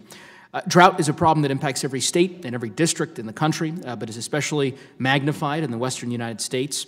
And that's why it's critical that Congress discuss this plan and ensure that the health and long-term sustainability of the river is preserved. Water is, of course, the lifeblood of Colorado. To the chairman's point, we are the headwaters state because water that starts as snow in our mountains finds its way to 18 downstream states, as well as numerous American Indian tribes, 2 oceans, and the Republic of Mexico. So certainly excited to be speaking with folks on this panel about an issue that impacts so many communities in the West and in my home state in particular. I want to thank, as I said, the witnesses with respect to their service. Obviously, there are a lot of vested interests, a lot of stakeholders, not just the state governmental entities and authorities, but also numerous conservationists, environmental organizations, and so forth.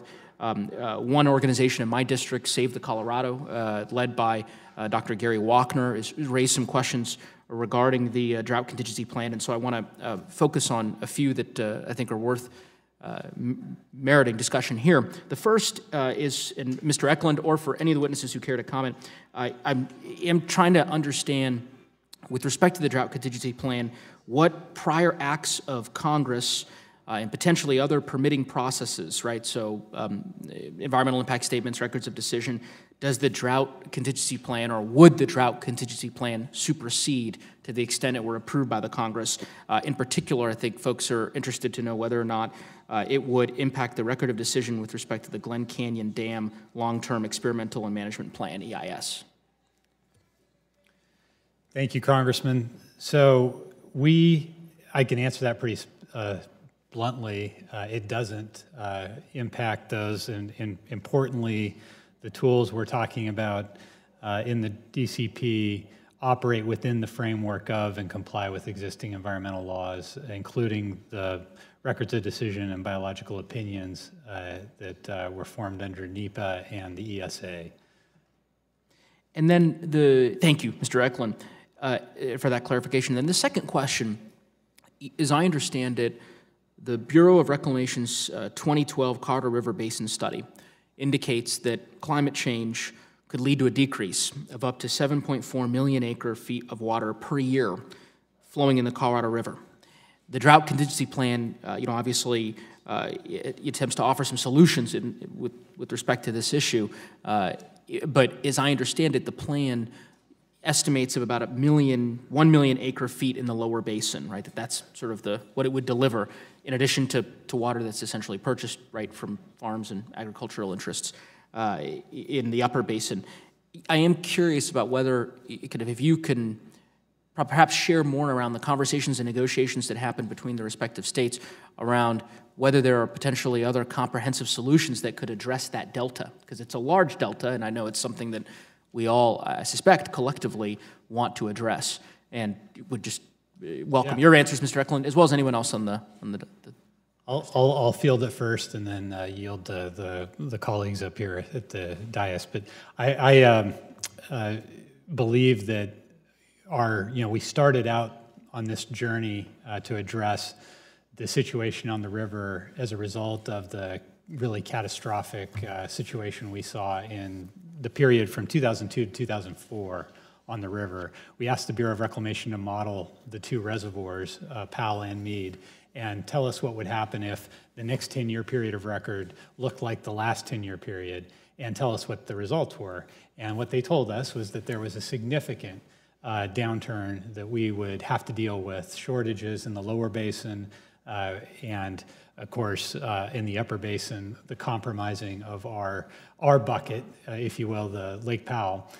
Those were the two issues that were very apparent to us. So we went ahead and started the discussions in the lower basin. They talk about what they can do at Lake Mead to make sure that the system is stable and hopefully more resilient. In the upper basin, we're doing the same thing with the elevation of Lake Powell. So it's less about trying to control something we know we can't, and more about trying to maintain those reservoirs and operate them in a manner that gets the most out of them. And I see my time has expired. If the chair would indulge me, I would say thank you, Mr. Eklund, for that answer. And as we move forward, again, appreciate this hearing, giving us, the committee, an opportunity to engage on this issue before the legislation comes before us for our consideration. And would just encourage you all, as you continue to have a multitude of conversations and negotiations in the years to come, to continue to engage conservationists and different stakeholders in the broader sense, because that delta is very large, right? And just according to the Bureau of Reclamation's own data, and it's something that's incredibly important, obviously, to the future of the western United States and of my home state of Colorado. So engaging groups like Save the Colorado and many others, I think, would be an important part of your work. And with that, I would yield back. All right, thank you, Mr. Neguse. And I want to thank all of the witnesses and everyone else who's joined us here today. This has been a very helpful hearing to spotlight the importance of the DCP for the American Southwest. I think you've heard from members of both sides of the aisle that we appreciate the great hard work you have done to get us this far, and now the work moves to members of Congress to do our part in moving this forward. So thank you for your testimony. Members of the committee may have additional questions for the witnesses. We'll ask that you respond to those in writing under Committee Rule 3.0. Members of the committee must submit witness questions within 3 business days following the hearing, and the hearing record will be held open for 10 business days for these responses. If there's no further business, this committee stands adjourned. Thank you.